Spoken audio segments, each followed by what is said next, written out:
Blood Moon's Promise. New York, 1922. Margaret Calloway's pocket watch, once broken, had started again. But the time was wrong. It wasn't marking hours. The numbers were climbing faster and faster, counting up to something. Chapter 1. The Ghost of Yesterday's Clockwork. The scent of beeswax and old paper clung to the air in Margaret Calloway's small apartment, a familiar comfort in a city that roared with a relentless, unfamiliar energy. New York, 1922. For years after the war that had stolen everything, yet she still felt adrift, a small boat tossed on a relentless sea of noise and motion. She sat by the window, the weak November sunlight illuminating the dust motes dancing in the air, tracing the intricate carvings of the antique secretary desk that dominated one wall. It had been her grandfather's, a relic of a quieter time, a time before everything. Her fingers, still bearing the faint, almost invisible scars from her years as a nurse in France, tightened around the small, silver pocket watch. It had been his, too. Major Theodore Calloway, a man of unwavering duty and quiet strength, lost in the mud of the Somme. The watch had stopped the day he died, the hands frozen at precisely 11:17 a.m. A cruel, silent memorial.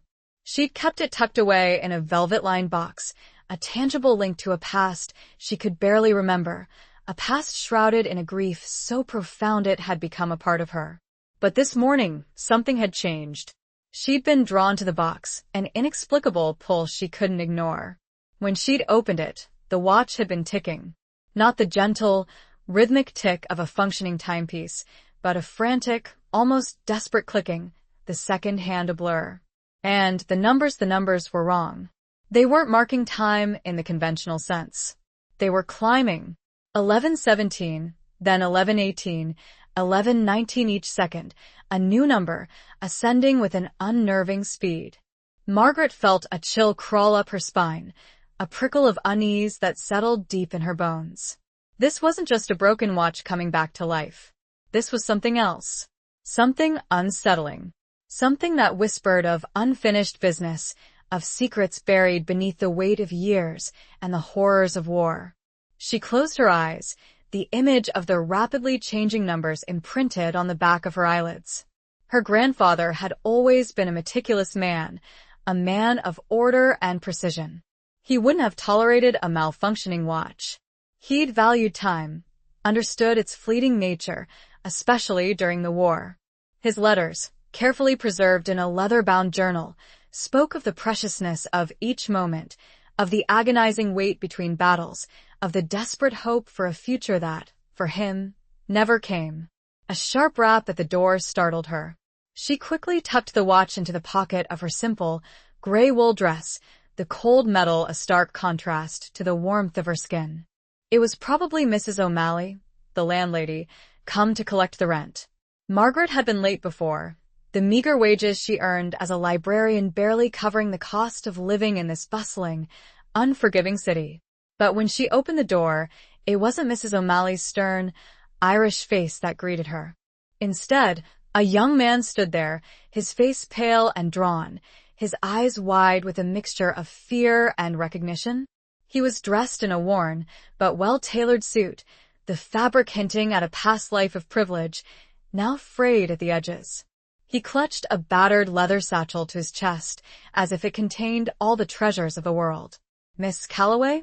he asked, his voice barely a whisper, a slight tremor betraying his nervousness. "Margaret Calloway?" She nodded slowly, her heart beginning to pound a frantic rhythm against her ribs, mirroring the frantic ticking of the watch in her pocket. "Yes. Who are you?" He swallowed hard, his gaze darting nervously down the hallway as if expecting someone, or something, to appear. "My name is It Doesn't Matter. What matters is that I have something for you. Something from your grandfather."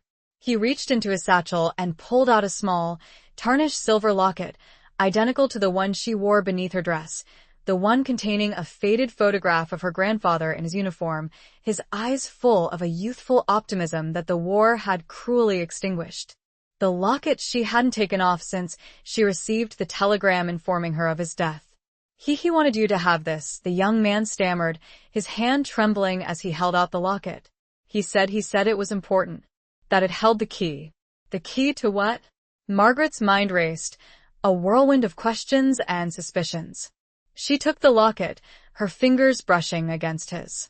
His skin was cold, clammy. He looked as though he hadn't slept in days. The key to what? She repeated, her voice sharper this time, demanding answers. He flinched, his eyes widening further. I don't know. He was delirious. The fever, the gas, he just kept repeating your name. And the watch. He glanced down at her pocket, as if he could see the watch through the fabric of her dress. The watch that was still counting, the numbers climbing higher and higher, a relentless countdown to an unknown destination. He said the watch would tell you, he whispered, his voice cracking with emotion. He said it would count up. Before Margaret could ask any more questions, a sudden commotion erupted from the street below. Shouts, the screech of tires, the unmistakable sound of a struggle. The young man's face went even whiter, if that were possible. They're here, he breathed, his eyes filled with terror. I have to go. He turned to flee, but Margaret grabbed his arm. Wait.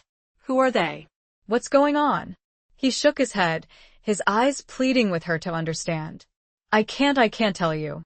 Just keep the locket safe. And watch the watch. He wrenched his arm free and bolted down the hallway, disappearing down the stairs as quickly as he had appeared. Margaret stood there, frozen in the doorway, the tarnished locket clutched in her hand, the frantic ticking of the watch a constant, unsettling reminder of the mystery that had just landed on her doorstep. The shouts from the street were getting closer. She had a feeling that whatever was happening down there was connected to the young man, to her grandfather, and to the watch that was counting up to something terrifying. She had to find out what. She took a deep breath. A name had briefly crossed her mind while the boy spoke. A name from the war. A name, and a whispered rumor of something that had been covered up. She would start there. Chapter 2. Echoes in the Grand Central Terminal. The cavernous expanse of Grand Central Terminal swallowed Margaret whole. The sheer scale of the place, the vaulted ceilings adorned with constellations that seemed to mock her own insignificance, the constant rush of people, all moving with a purpose she couldn't fathom, it was overwhelming. She felt a pang of longing for the quiet familiarity of the library, for the comforting scent of old books and the hushed whispers of readers lost in their own worlds. But the library could wait. The watch couldn't. The young man's frantic words echoed in her mind. The psalm delirious, the fever, the gas, the watch would tell you. And the name. The name he hadn't uttered, but the one she'd remembered. Captain Alistair Fairbanks. A name whispered in hushed tones among the nurses in her unit. A name associated with a disastrous mission, a cover-up, and a lingering sense of injustice. Fairbanks had been her grandfather's commanding officer. And he was supposedly dead. Margaret clutched the locket in her pocket, the cold metal a grounding presence amidst the swirling chaos of the terminal. She needed information. And she knew of one place, one person, who might be able to provide it. A former Army intelligence officer, a man named Mr. Silas Blackwood, who now ran a small, discreet bookstore tucked away in a quiet side street near the terminal. She'd met him once, briefly, when he'd come to the library searching for obscure maps of the French countryside. He'd seemed knowledgeable, and perhaps a little dangerous. She navigated the throngs of people, her senses on high alert. The young man's fear had been contagious. She felt eyes on her, imagined whispers following her every move. Was she being paranoid, or was the danger real? The numbers on the watch continued their relentless climb, a constant, silent pressure in her chest. She found the bookstore without much difficulty. It was a narrow, dimly lit shop, the windows crammed with dusty tomes and faded maps. A small bell tinkled above the door as she entered, announcing her presence. The air inside was thick with the scent of aged paper and leather, a scent that, unlike the library, held a hint of something else, something darker, more secretive. Mr. Blackwood sat behind a cluttered counter, a magnifying glass perched on his nose, examining a large, leather-bound volume. He was a tall, thin man with sharp, intelligent eyes and a neatly trimmed mustache that gave him a vaguely military air. He looked up as she approached, his expression unreadable. "Miss Calloway," he said, his voice a low rumble. What a pleasant surprise. Back for more maps of the Somme? He remembered her. That was both reassuring and unsettling. "No, Mr. Blackwood," she said, her voice steadier than she felt. "I need information. About Captain Alistair Fairbanks." The name hung in the air, heavy with unspoken history. Mr. Blackwood's eyes narrowed slightly, a flicker of something surprise? Caution? Crossing his face. He carefully removed the magnifying glass and placed it on the counter, his gaze never leaving hers. "Fairbanks," he repeated, his voice carefully neutral. "That's a name I haven't heard in quite some time. What makes you interested in a man who's been dead for 4 years?" Margaret hesitated. How much could she trust him? How much should she trust him? She decided to start with the truth, or at least a part of it. "My grandfather, Major Theodore Calloway, served under him," she said, her hand instinctively moving to the pocket where the watch was ticking relentlessly. I recently came into possession of some information that suggests that things may not be as they seem." She pulled out the locket, the twin of the one she wore, and placed it on the counter. Mr. Blackwood picked it up, his fingers tracing the intricate design. He opened it, revealing a faded photograph of a younger Fairbanks, his face bearing a striking resemblance to the young man who had visited her apartment. "This was given to me by a young man," she continued. "He said it came from my grandfather, that it held a key." Mr. Blackwood closed the locket, his expression thoughtful. "A key," he murmured. "Indeed. And what else did this young man tell you?" Margaret recounted the brief, frantic encounter, the young man's fear, his whispered warnings about the watch, his desperate flight. She left out nothing, except her growing suspicion that Fairbanks might not be dead after all. Mr. Blackwood listened intently, his face a mask of concentration. When she finished, he was silent for a long moment, his gaze fixed on the locket. "The watch," he said finally, his voice low and thoughtful. "He mentioned the watch. Do you have it?" Margaret hesitated again. This was the crucial part, the part that felt the most dangerous. But she had come this far. She couldn't turn back now. She reached into her pocket and pulled out the watch, placing it on the counter beside the locket. Mr. Blackwood leaned closer, his eyes widening as he saw the rapidly climbing numbers. "Extraordinary," he breathed. "Absolutely extraordinary. It's counting up. But to what?" He picked up the watch, examining it closely, turning it over in his hands. He pressed a small button on the side, and the back of the watch popped open, revealing the intricate inner workings. Margaret held her breath, watching him, waiting for an explanation, for a clue, for anything that would make sense of this impossible situation. He looked up, meeting her gaze with an expression of grim understanding. "Miss Calloway," he said, his voice heavy with a newfound urgency. "I believe your grandfather was involved in something far more dangerous than we ever imagined. And this watch is counting up to something that someone, somewhere, desperately wants to keep hidden." He pointed to a tiny, almost imperceptible inscription etched onto the inside of the watch case, barely visible beneath the intricate gears. A series of numbers and letters. A code. "This," he said, "is where we begin." A sharp metallic click echoed from the back of the shop. The hairs on the back of Margaret's neck prickled. They weren't alone. Chapter 3. The Clockmaker's Cryptic Warning. The metallic click hung in the air, sharp and distinct, shattering the quiet intensity of the bookstore. Mr. Blackwood's had snapped up, his eyes darting towards the back room, a curtained doorway that led to what Margaret assumed was a small storage area.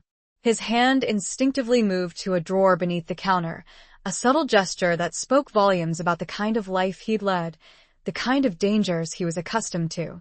"Stay here," he murmured, his voice barely a whisper, his gaze fixed on the doorway. "Don't move." He disappeared behind the curtain, his movements swift and silent, the only sound the soft rustle of the fabric. Margaret stood frozen, her heart pounding against her ribs, the watch still clutched in her hand. The numbers continued their relentless climb, each tick a hammer blow against her mounting fear. She strained her ears, trying to hear any sound from the back room, but the bookstore was eerily silent. Minutes stretched into an eternity. The scent of old books, once comforting, now seemed to suffocating, the shadows in the corners of the shop seeming to deepen and swirl. She imagined eyes watching her, felt a presence lurking just beyond her vision. The young man's terror was now her own, a cold, creeping dread that settled deep in her bones. Finally, Mr. Blackwood reappeared, his face grim, his hand still resting on the drawer beneath the counter. He held a small, intricately carved wooden box in his other hand. It was nothing, he said, his voice tight, his eyes still scanning the shop. Just a loose shelf. But we can't stay here. It's not safe. Margaret didn't argue. She had no doubt that he was right. The atmosphere in the bookstore had shifted, the air thick with a palpable sense of danger.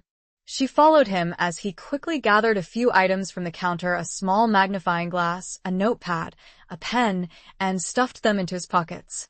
"Where are we going?" she asked, her voice trembling slightly. "Somewhere we can talk," he replied.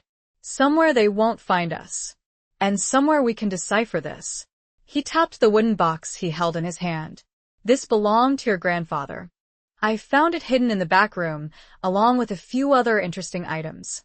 He led her out of the bookstore, locking the door behind them with a swift, practiced motion. They emerged onto the bustling street, the noise and chaos of the city a stark contrast to the quiet intensity of the bookstore. Mr. Blackwood hailed a passing taxi, his movements quick and decisive. "The clockmaker's shop," he said to the driver, his voice low and urgent. "On Bleecker Street. And hurry." The taxi lurched into traffic, weaving its way through the crowded streets. Margaret sat beside Mr. Blackwood, her mind racing. The clockmaker's shop? What did a clockmaker have to do with any of this?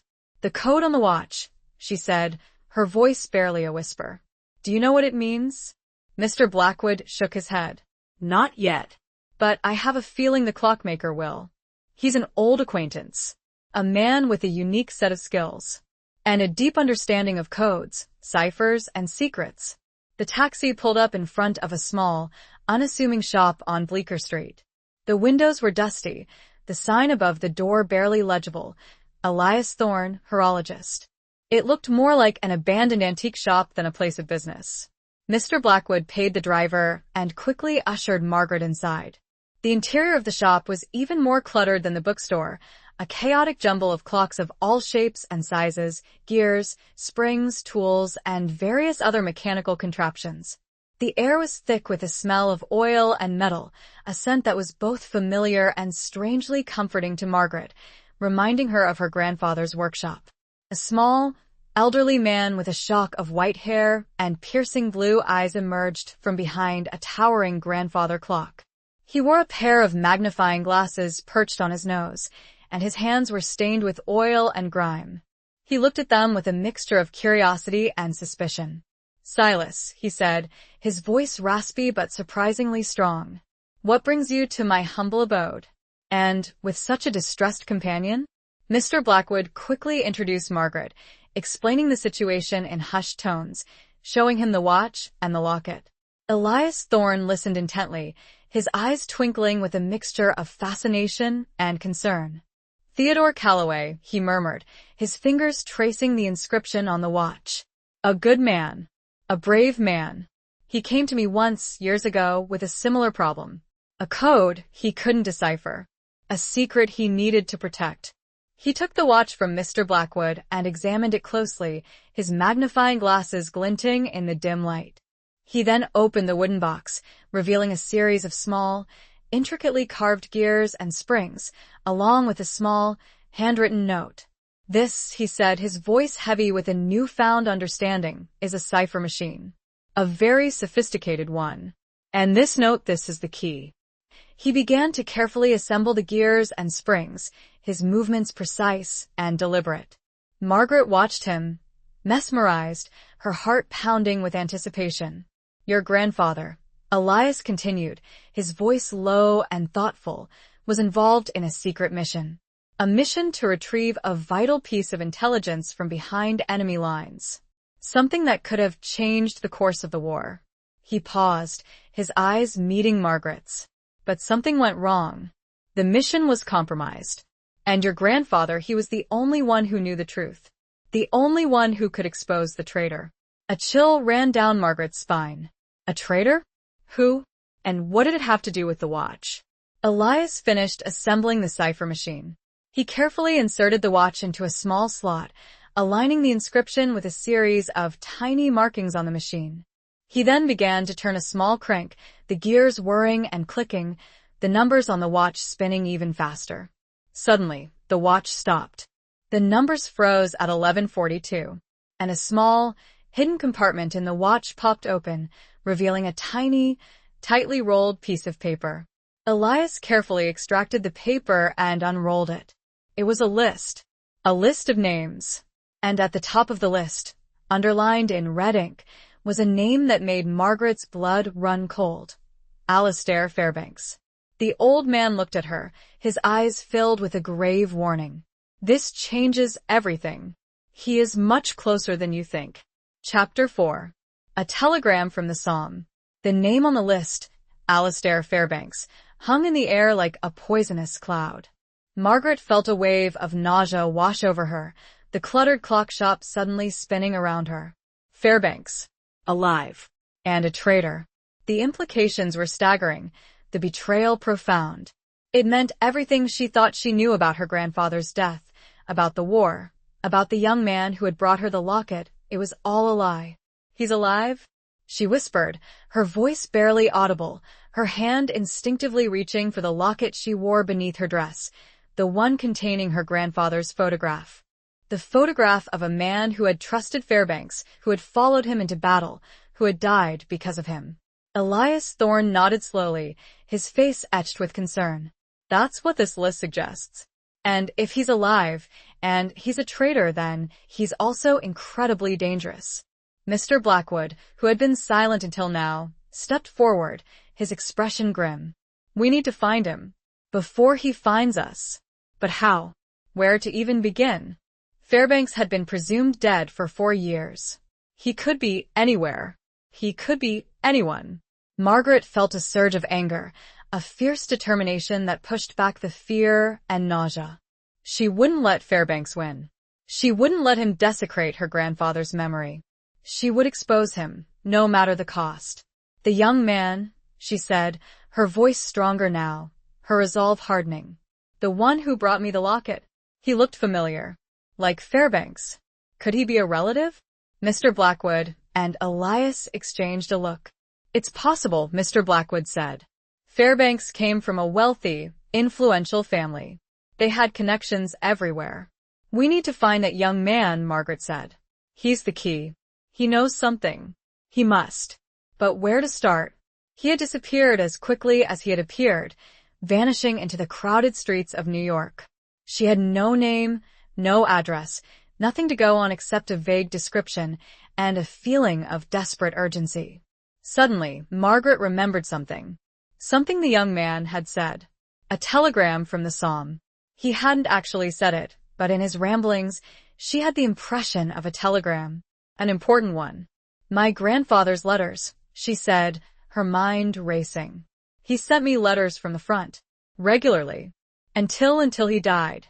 There might be something there. A clue. A name. Anything. Mr. Blackwood nodded. It's worth a try. Where are they? At my apartment, she replied. In a leather-bound journal. Along with other things.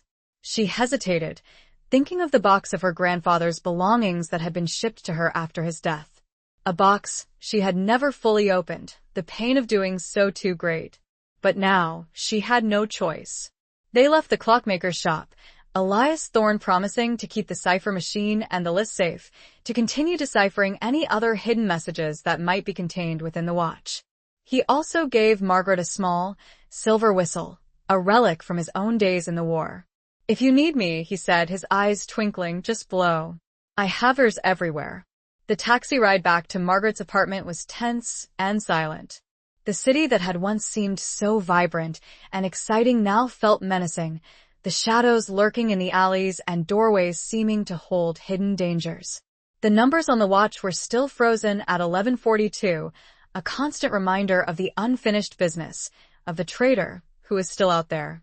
When they arrived at her apartment building, Margaret felt a prickle of unease. The front door was slightly ajar, a subtle detail that wouldn't have registered before, but now, after everything that had happened, it sent a shiver of alarm down her spine. "Stay behind me," Mr. Blackwood murmured, his hand once again moving to his pocket, where she suspected he kept a weapon. He pushed the door open slowly, his eyes scanning the hallway. The apartment was quiet, too quiet. The air was heavy with a sense of violation. Margaret followed him inside, her heart pounding in her chest. Her apartment had been ransacked.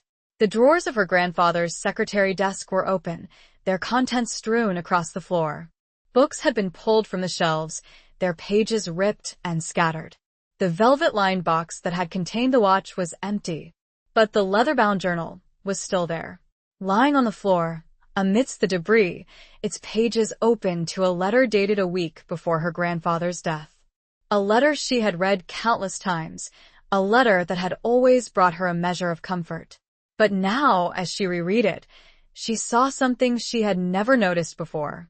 "My dearest Margaret," the letter began, her grandfather's familiar handwriting bringing a lump to her throat. "The fighting has been fierce. The loss is heavy. I fear this war will never end. But I still hold on to hope. Hope for a future. Hope for peace. Hope for you. There is something I must tell you, something I cannot write openly. I have entrusted a message to a fellow officer, a man I believe I can trust. He will deliver it to you, should anything happen to me." His name is the name was smudged, illegible, obscured by a dark stain that looked suspiciously like blood. But beneath the smudged name, there was a small, almost imperceptible inscription, barely visible to the naked eye. A series of numbers and letters. A code. And next to the coded message, a single word, written in a shaky hand. Fairbanks. Suddenly, a noise from the hallway made them both jump. A figure stood in the doorway, silhouetted against the light. A figure holding a telegram. It was the young man. And he wasn't alone. Behind him stood another figure. Taller. Older. A man with a cruel smile and eyes that glittered with a cold, calculating intelligence. Alistair Fairbanks. He held a gun. "Looking for something, Miss Calloway?" He purred. The telegram was a prop. He slowly, mockingly crumpled it in his free hand. Chapter 5. The Locket and the Lost Battalion. Fairbanks's cruel smile sent a chill deeper than any November whined through Margaret.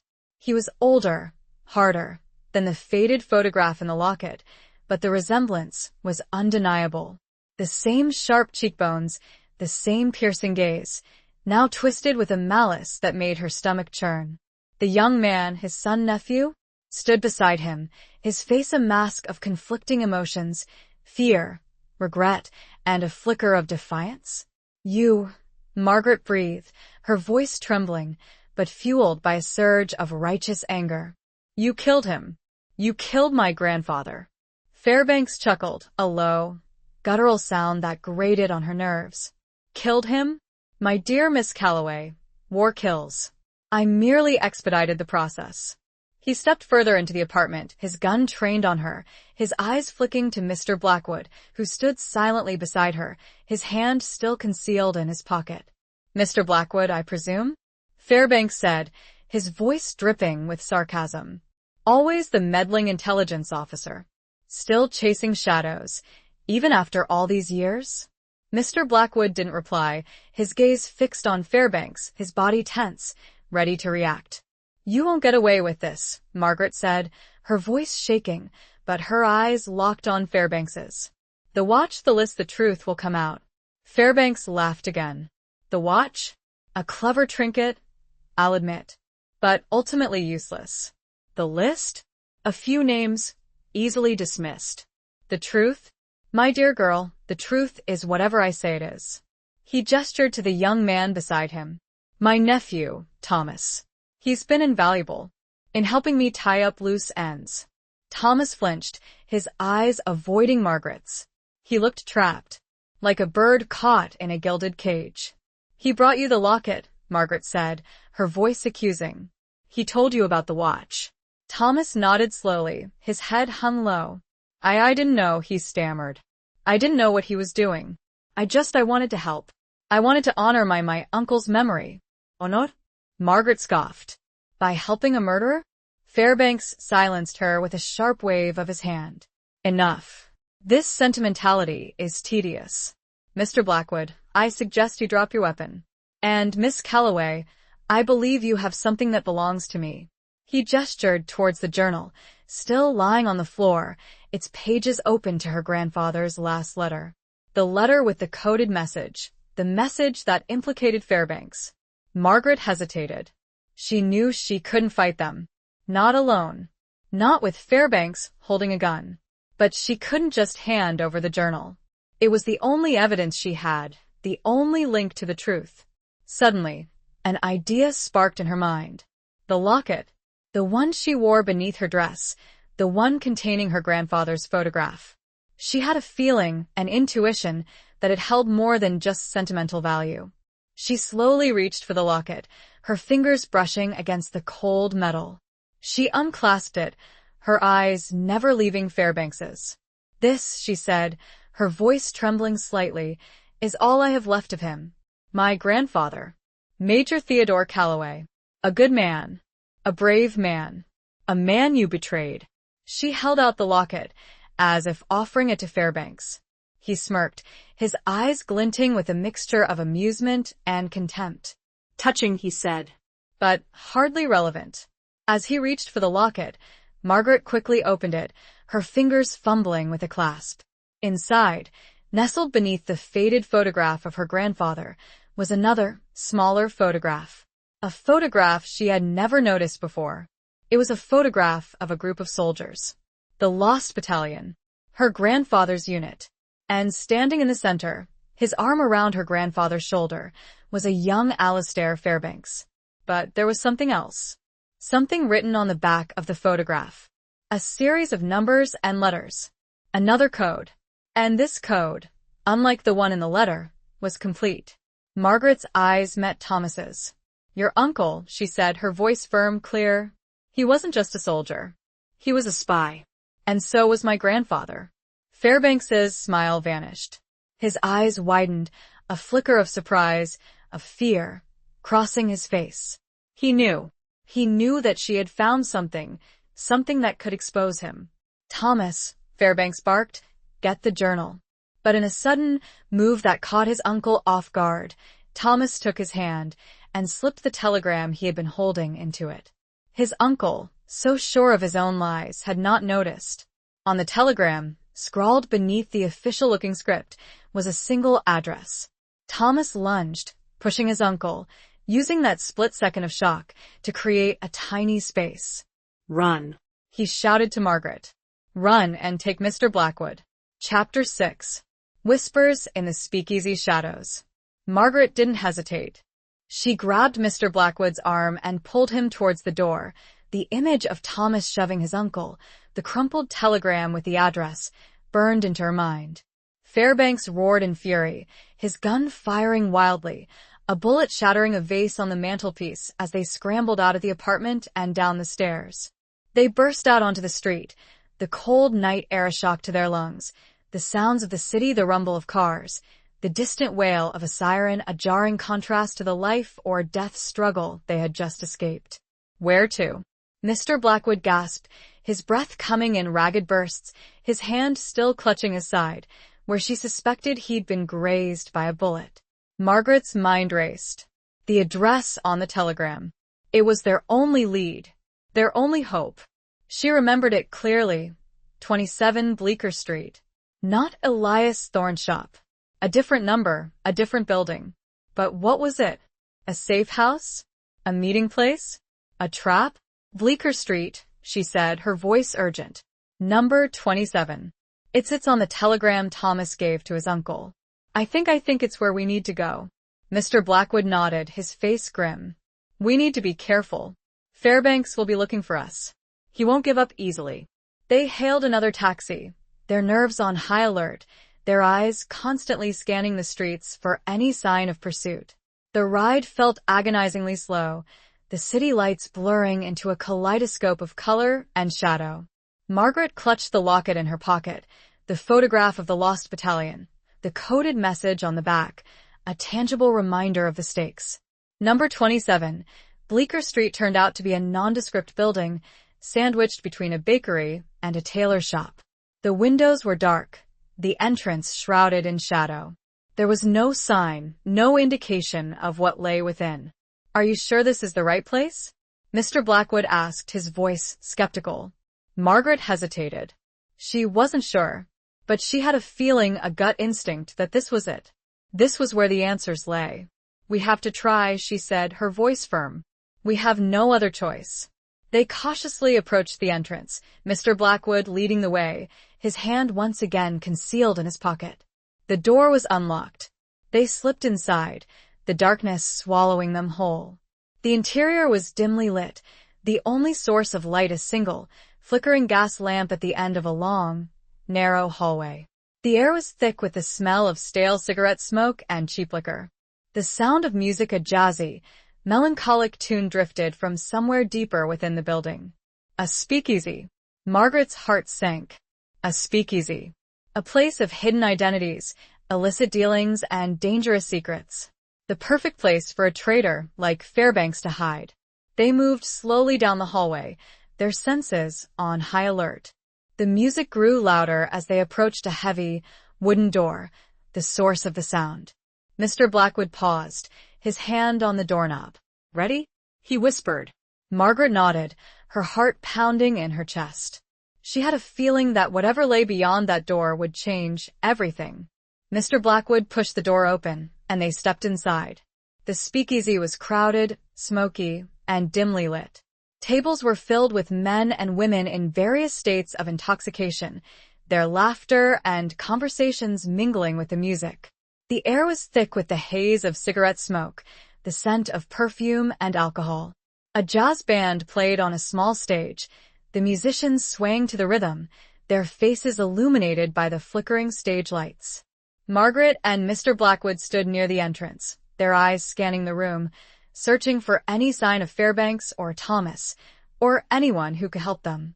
Suddenly, a voice cut through the noise. A familiar voice. "Looking for someone?" They turned to see a young woman standing near the bar, her eyes fixed on them, a knowing smile playing on her lips. She was dressed in a flapper dress, her hair bobbed and styled, her makeup bold and dramatic. She held a cigarette holder in one hand, a glass of amber liquid in the other. It was the woman who worked at the library, Clara. A quiet, mousy girl. Or so Margaret had believed. "Clara?" Margaret asked in surprise. "Not tonight, darling," the woman said. "Tonight I answer to a different call." She took a drag from her cigarette, her eyes never leaving Margaret's. "I know why you're here, and I know who you're looking for." She gestured towards a table in a dark corner of the room, a table shrouded in shadow. A table where a lone figure sat, nursing a drink, his face hidden from view. The table near a back door. "He's waiting for you," Clara said, her voice low and conspiratorial. "But be careful. This place, it's full of secrets. And not all of them are friendly." With a final, enigmatic smile, she turned and walked away, disappearing into the crowd. Margaret and Mr. Blackwood exchanged a look, a mixture of apprehension and determination in their eyes. They had found their lead, but they were walking into a lion's den. They slowly started making their way to the indicated table. Chapter 7. The cipher hidden in plain sight. The figure at the shadowed table didn't look up as Margaret and Mr. Blackwood approached.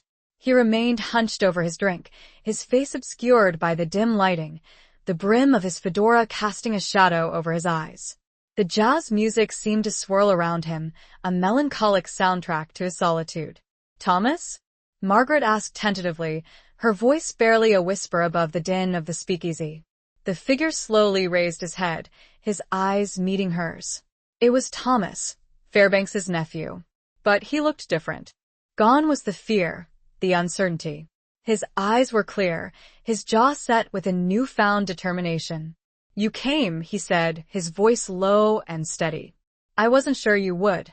"We had to," Margaret replied. "We need your help. To stop your uncle." Thomas nodded, a flicker of sadness crossing his face. "I know. I made a mistake. A terrible mistake. I trusted him.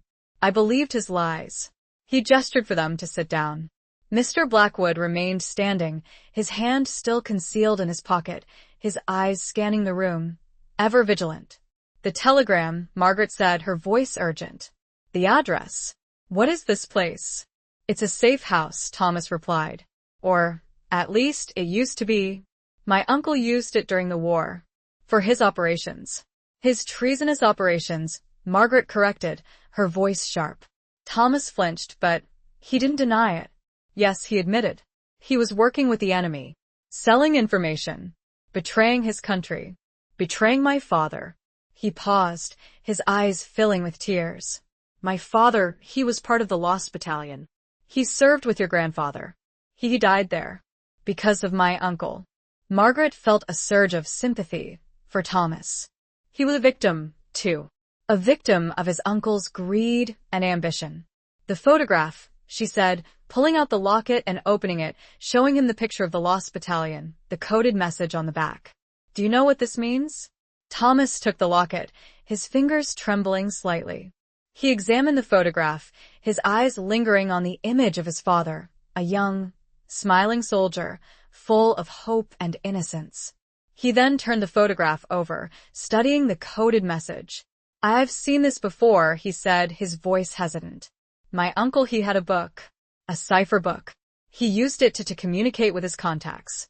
"Do you know where it is?" Mr. Blackwood asked, his voice sharp and urgent. Thomas shook his head. "No. He kept it hidden. Somewhere safe. But I might be able to find it. I know his habits. His hiding places." He paused, his eyes meeting Margaret's. "There's something else," he said. "Something you should know. My uncle, he's not working alone. He has allies. Powerful allies. People in high places." Margaret's heart sank. This was worse than she had imagined. Fairbanks wasn't just a rogue trader. He was part of a larger conspiracy, a network of corruption that reached far beyond the battlefields of France. "Who?" she asked, her voice trembling. "Who are his allies?" Thomas hesitated. "I don't know their names. But I know where they meet. There's a gathering. Tonight. At a warehouse. Near the docks." He reached into his pocket and pulled out a small, crumpled piece of paper. He handed it to Margaret. It was a map. A hand-drawn map of the waterfront, with a specific warehouse circled in red ink. "This is it," he said. "This is where they'll be. This is where you can expose them." Margaret took the map, her fingers trembling. This was their chance. Their chance to stop Fairbanks, to expose his allies, to bring justice to her grandfather and all the others who had died because of his betrayal. But it was also incredibly dangerous. They were walking into a trap, a den of vipers. They would be outnumbered, outgunned. "We need a plan," Mr. Blackwood said, his voice grim. "We can't just walk in there blindly." Thomas nodded. "I have an idea," he said. "There's a back entrance. A secret way in. I used to sneak in there when I was a kid. To spy on my uncle." He looked at Margaret, his eyes pleading for understanding. "I know I can't make up for what I've done," he said. "But I can help you. I can help you stop him." Margaret looked at him, at his earnest face, at the flicker of redemption in his eyes. She believed him. She trusted him. She turned to Mr. Blackwood. "We have to do this," she said. "We have to try." Mr. Blackwood hesitated, his eyes assessing the situation, weighing the risks. He knew, as well as Margaret, that this was a desperate gamble. But he also knew that they had no other choice. He nodded slowly. "All right," he said. "Let's do it."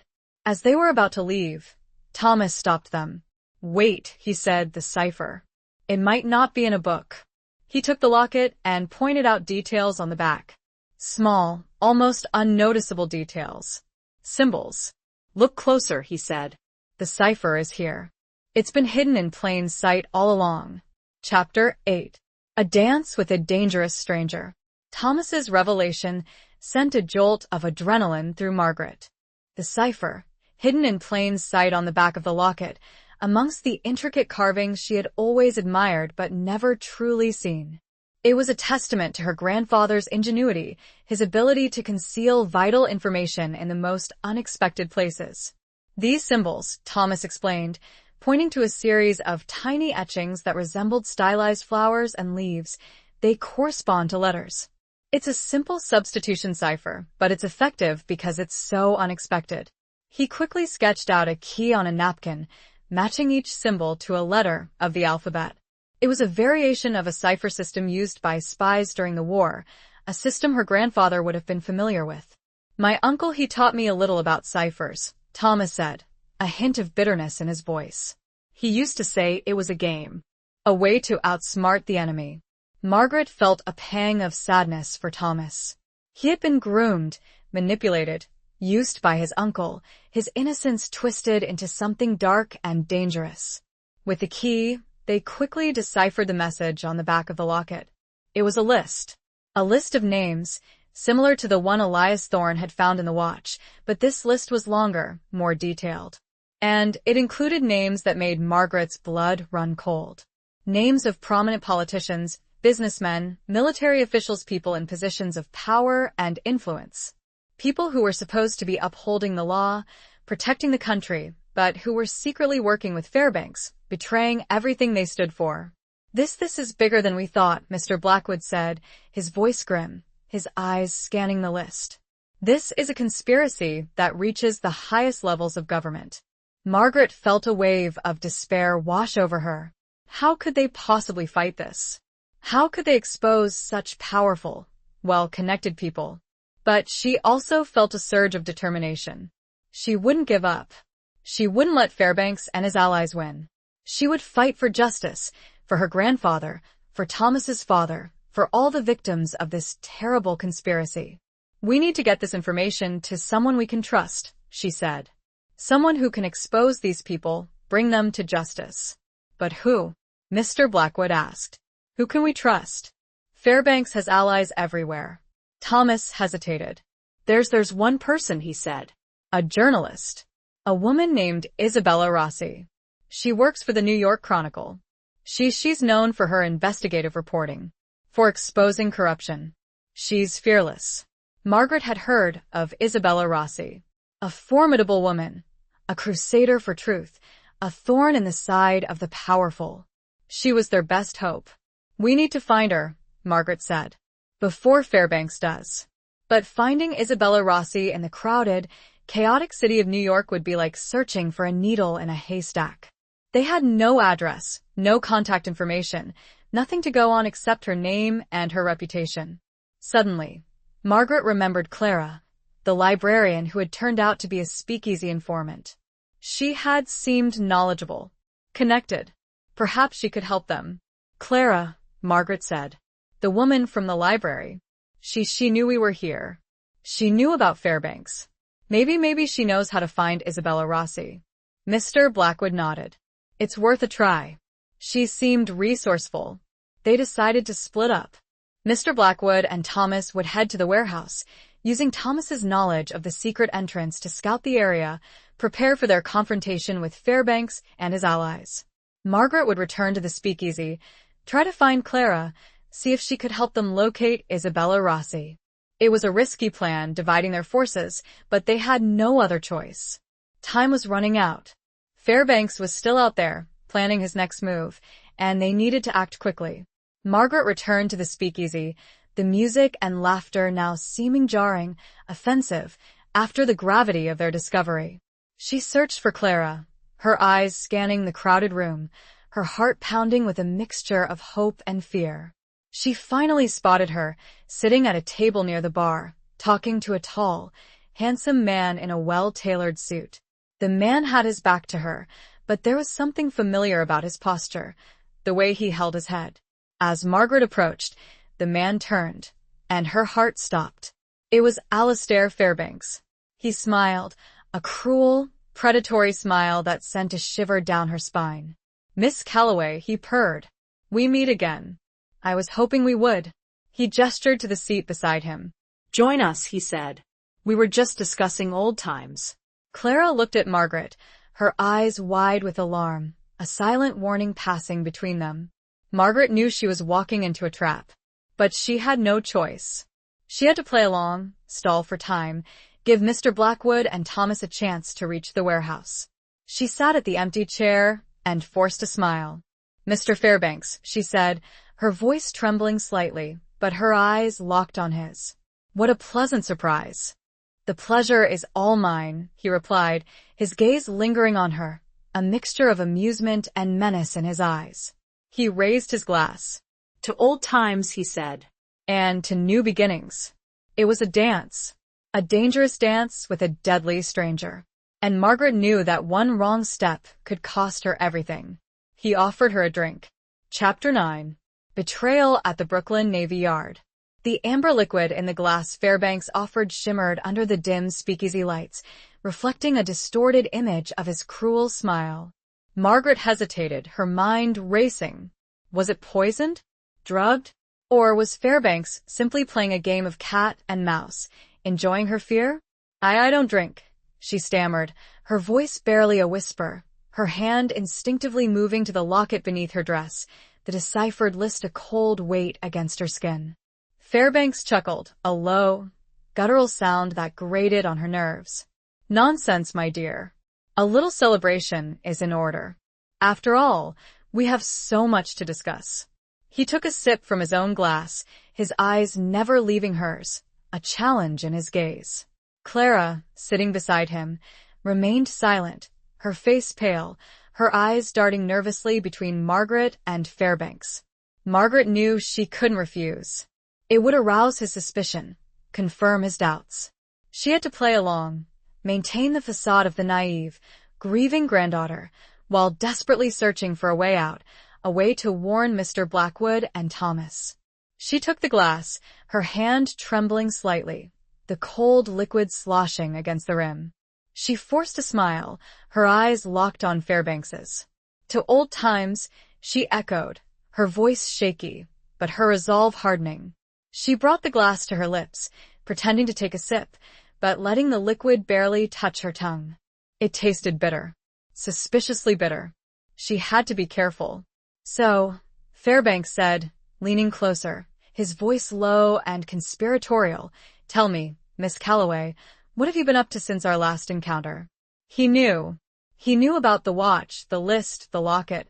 He was toying with her, enjoying her discomfort. I've been trying to understand, she said, her voice trembling slightly, but her eyes holding his gaze. Trying to understand what happened to my grandfather. Trying to find the truth. Fairbanks laughed again. The truth? My dear girl, the truth is a malleable thing. It can be shaped, twisted, manipulated to suit one's needs. He reached out and touched her hand, his fingers cold and clammy. Margaret flinched, but she didn't pull away. She had to maintain the charade. I believe I can help you find the truth, Miss Calloway, he said, his voice smooth and seductive. I have information. Information that could shed light on your grandfather's unfortunate demise. He paused, his eyes searching hers. But information has a price. Margaret knew what he wanted. The locket. The deciphered list. The evidence that could expose him and his allies. What price? She asked, her voice barely a whisper, her heart pounding in her chest. Fairbanks smiled, a cruel, predatory smile. Let's just say cooperation, he said. Complete and utter cooperation. He leaned closer, his breath warm on her ear. Tell me, Miss Calloway, where is your friend? Mr. Blackwood? And the young trader? He knew about Thomas, too. He knew everything. Margaret felt a surge of despair. They were trapped, outmatched, outmaneuvered. Suddenly, a commotion erupted near the entrance of the speakeasy. Shouts, the sound of a struggle, the crash of breaking glass. Fairbanks's head snapped up, his eyes narrowing, his hand instinctively moving to his pocket. Excuse me, he murmured, his voice tight, his gaze fixed on the disturbance. It seems I have other business to attend to. He stood up, his chair scraping against the floor, his eyes still scanning the room. Clara remained seated, her face pale, her eyes wide with fear. Margaret seized the opportunity. She quickly slipped the napkin with the sketched-out cipher key into Clara's hand, her fingers brushing against hers. "Isabella Rossi," she whispered, her voice urgent. "New York Chronicle. Find her. Tell her everything." Clara nodded, her eyes understanding, a flicker of determination in her gaze. She quickly tucked the napkin into her purse, her movements swift and discreet. Fairbanks returned, his face grim, his hand still concealed in his pocket. "It seems our friends have arrived," he said, his voice low and dangerous. "But they won't get far." He grabbed Margaret's arm, his grip tight and painful. "Come with me, Miss Calloway," he said. "It's time we concluded our business." He dragged her towards the back door, the same door Thomas had pointed out earlier, the door that led to the alley, to the waterfront, to the warehouse. As they approached the door, Margaret saw a figure lurking in the shadows. A figure she recognized. Mr. Blackwood. He was injured, his clothes torn, his face bruised and bloodied, but his eyes were still filled with a fierce determination. He held a gun in his hand, his aim steady. "Let her go, Fairbanks," he said, his voice low and menacing. Fairbanks stopped, his grip tightening on Margaret's arm. He turned slowly, his eyes meeting Mr. Blackwood's. "So," he said, a cruel smile playing on his lips. "We meet again, old friend. It seems our game is not yet over." He pulled Margaret closer, using her as a shield. "Drop the gun, Blackwood," he said, "or the girl gets it." Mr. Blackwood hesitated, his eyes flickering between Fairbanks and Margaret. He knew he couldn't shoot. Not with Margaret in the way. Suddenly, another figure emerged from the shadows. Thomas. He was unarmed, his face pale, but his eyes were filled with a desperate courage. "Uncle," he said, his voice trembling. "It's over. Let her go." Fairbanks laughed, a harsh, mocking sound. "You pathetic fool," he said. "You think you can stop me?" He raised his own gun, pointing it at Thomas. "I should have killed you when I had the chance." But before he could pull the trigger, a shot rang out. Not from Mr. Blackwood's gun, but from somewhere else. From the alley. Fairbanks gasped, his eyes widening in surprise, his hand dropping to his side. He staggered backwards, clutching his chest, a crimson stain spreading across his shirt. He collapsed to the ground, his body lifeless, his eyes staring up at the ceiling, a look of disbelief frozen on his face. Standing in the doorway, silhouetted against the night sky, was a figure holding a smoking gun. A figure Margaret didn't recognize. A woman. But Thomas did. "Father?" he said. Chapter 10. The rain-slicked streets of deception. The woman in the doorway lowered the smoking gun, her face obscured by the shadows, her body trembling slightly. The air in the speakeasy hung heavy with the scent of gunpowder and the sudden, shocking silence that followed the gunshot. Thomas's whispered "Father?" echoed in the stunned quiet, a question and a prayer all in one. The woman stepped forward, the dim light illuminating her features. She was older, her face lined with hardship and sorrow, but there was a strength in her eyes, a resilience that belied her years. She bore a striking resemblance to Thomas, the same high cheekbones, the same determined jawline. But her eyes held a depth of pain, of loss, that went beyond anything Margaret could imagine. "Thomas," she said, her voice hoarse, her gaze fixed on her son, a mixture of relief and anguish in her expression. "Are you all right?" Thomas nodded slowly, his eyes wide with disbelief, his body shaking with a mixture of shock and overwhelming emotion. "But you're dead," he stammered. They said you died in the war." The woman, his mother, shook her head, her eyes filling with tears.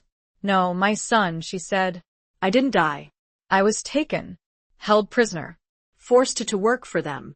She gestured towards Fairbanks's lifeless body, her face contorted with disgust. "For him. For his allies." Margaret felt a wave of understanding wash over her. Fairbanks had used her, just as he had used Thomas, just as he had used everyone around him. He had manipulated them, exploited them, discarded them when they were no longer useful. I escaped, the woman continued, her voice trembling. I've been hiding, waiting for a chance. To expose them. To avenge your father. She looked at Margaret, her eyes filled with a mixture of gratitude and apology. I'm sorry, she said. I should have come forward sooner. But I was afraid. Afraid for Thomas. Afraid of what they would do. Margaret understood. Fear was a powerful weapon, a tool that Fairbanks had used masterfully. Mr. Blackwood, who had been silent until now, stepped forward, his gun still in his hand, his eyes assessing the situation. Who are you? He asked, his voice cautious. The woman hesitated. My name is Amelia, she said. Amelia Fairbanks. A gasp escaped Margaret's lips. Amelia Fairbanks. Fairbanks's wife. Not his sister. Not his accomplice. His victim. I know about the conspiracy, Amelia continued. I know about the list. I know about the warehouse. She looked at Margaret, her eyes pleading for understanding. I can help you, she said. I can help you stop them. Margaret believed her. She saw the pain in her eyes, the desperation in her voice. She saw the resemblance to Thomas, the same flicker of courage, of determination. We need to get to the warehouse, Margaret said, her voice urgent. Before it's too late. But as they turned to leave, a siren wailed in the distance, growing closer, louder. The police. Someone must have heard the gunshot, reported the disturbance. We have to go, Mr. Blackwood said, his voice grim. Now. They slipped out the back door of the speakeasy, into the rain-slicked alley. The night was dark, the air thick with the smell of wet asphalt and impending danger. The siren was getting closer, the flashing lights reflecting off the wet pavement. They ran, their footsteps echoing in the narrow alley, their hearts pounding in their chests. They had to reach the warehouse, expose the conspiracy, before the police arrived, before Fairbanks's allies could cover their tracks. As they reached the end of the alley, they emerged onto a wider street, the waterfront looming before them, the dark, hulking shapes of the warehouses silhouetted against the stormy sky. The rain was coming down harder now, a torrential downpour that soaked them to the bone. Suddenly, a car screeched to a halt in front of them, its headlights blinding them, its engine roaring. Figures emerged from the car, armed men, their faces obscured by the shadows. Fairbanks's allies. They had been waiting for them. It's a trap, Mr. Blackwood shouted, pushing Margaret and Amelia behind him, raising his gun. Gunfire erupted, the bullets whizzing past them, shattering the windows of a nearby building. Margaret, Amelia, and Thomas huddled together, seeking shelter behind a stack of crates, their hearts pounding with fear. Mr. Blackwood returned fire, his aim steady, but he was outnumbered, outgunned. He was hit, a groan escaping his lips as he stumbled backwards, clutching his arm. Margaret knew they were trapped. Surrounded. Outnumbered. They had no chance. But then, amidst the chaos, amidst the gunfire and the shouting, she heard a familiar voice. A voice that cut through the noise, a voice filled with a fierce determination. Drop your weapons. The voice commanded. This is the police. It was Isabella Rossi. And she wasn't alone. Behind her stood a squad of police officers, their guns drawn, their faces grim. They had arrived. Just in time. Clara had done her job. She was safe. The armed men hesitated, their eyes darting between the police and Mr. Blackwood, who was still standing, his gun still aimed, despite his injury. I said, drop your weapons. Isabella repeated, her voice amplified by a megaphone. You're surrounded. Slowly, reluctantly, the armed men lowered their guns, their faces contorted with anger and frustration. The police quickly moved in, disarming them, handcuffing them, taking them into custody. The rain continued to fall, washing away the blood and the grime, cleansing the streets of the deception and the betrayal. Margaret stood there, soaked to the bone, her body trembling, but her heart filled with a mixture of relief and triumph. They had done it. They had exposed Fairbanks and his allies. They had brought them to justice. But her grandfather's watch began to tick again. Chapter 11. The Price of a Soldier's Promise. The sudden, frantic ticking of her grandfather's watch, after its unnerving stillness, sent a jolt of renewed anxiety through Margaret. The numbers were climbing again, faster than before, a relentless countdown to what? The immediate threat of Fairbanks and his goons was neutralized. Isabella Rossi and the police had secured the scene, but the watch suggested the danger wasn't over. It was a chilling reminder that some secrets were buried too deep to be easily unearthed. Amelia Fairbanks, her face streaked with rain and tears, was tending to Mr. Blackwood's wounds, her movements surprisingly practiced, a testament to her own hidden past. Thomas stood beside her, his arm around his mother's shoulders, a mixture of relief and lingering disbelief in his eyes. He had found his mother, but at a terrible cost. Isabella Rossi, a whirlwind of energy and determination, was barking orders at the police officers, ensuring that every detail was recorded, every piece of evidence secured. She approached Margaret, her eyes filled with a mixture of gratitude and professional curiosity. "Miss Calloway," she said, her voice firm but kind, "you've done a remarkable thing tonight. You've exposed a conspiracy that reached the highest levels of power. You've brought justice to many." Margaret nodded, her throat tight with emotion, her gaze fixed on the watch in her hand. "It's not over," she said, her voice barely a whisper. The watch had started again. Isabella followed her gaze, her eyebrows raising in concern. "What does it mean?" Margaret shook her head. "I don't know, but it's counting up to something. Something dangerous." Amelia, overhearing their conversation, approached them, her face pale. "The watch," she said, her voice trembling. It's connected to a promise. A soldier's promise." She looked at Thomas, her eyes filled with a deep sadness. "Your father," she said, "he made a promise." To protect something. Someone. "He swore an oath." She turned to Margaret. "Theodore Calloway," she said, "he knew about the promise. He was part of it. He helped conceal the truth." Margaret felt a wave of confusion wash over her. Her grandfather? Concealing the truth? But what truth? And what promise?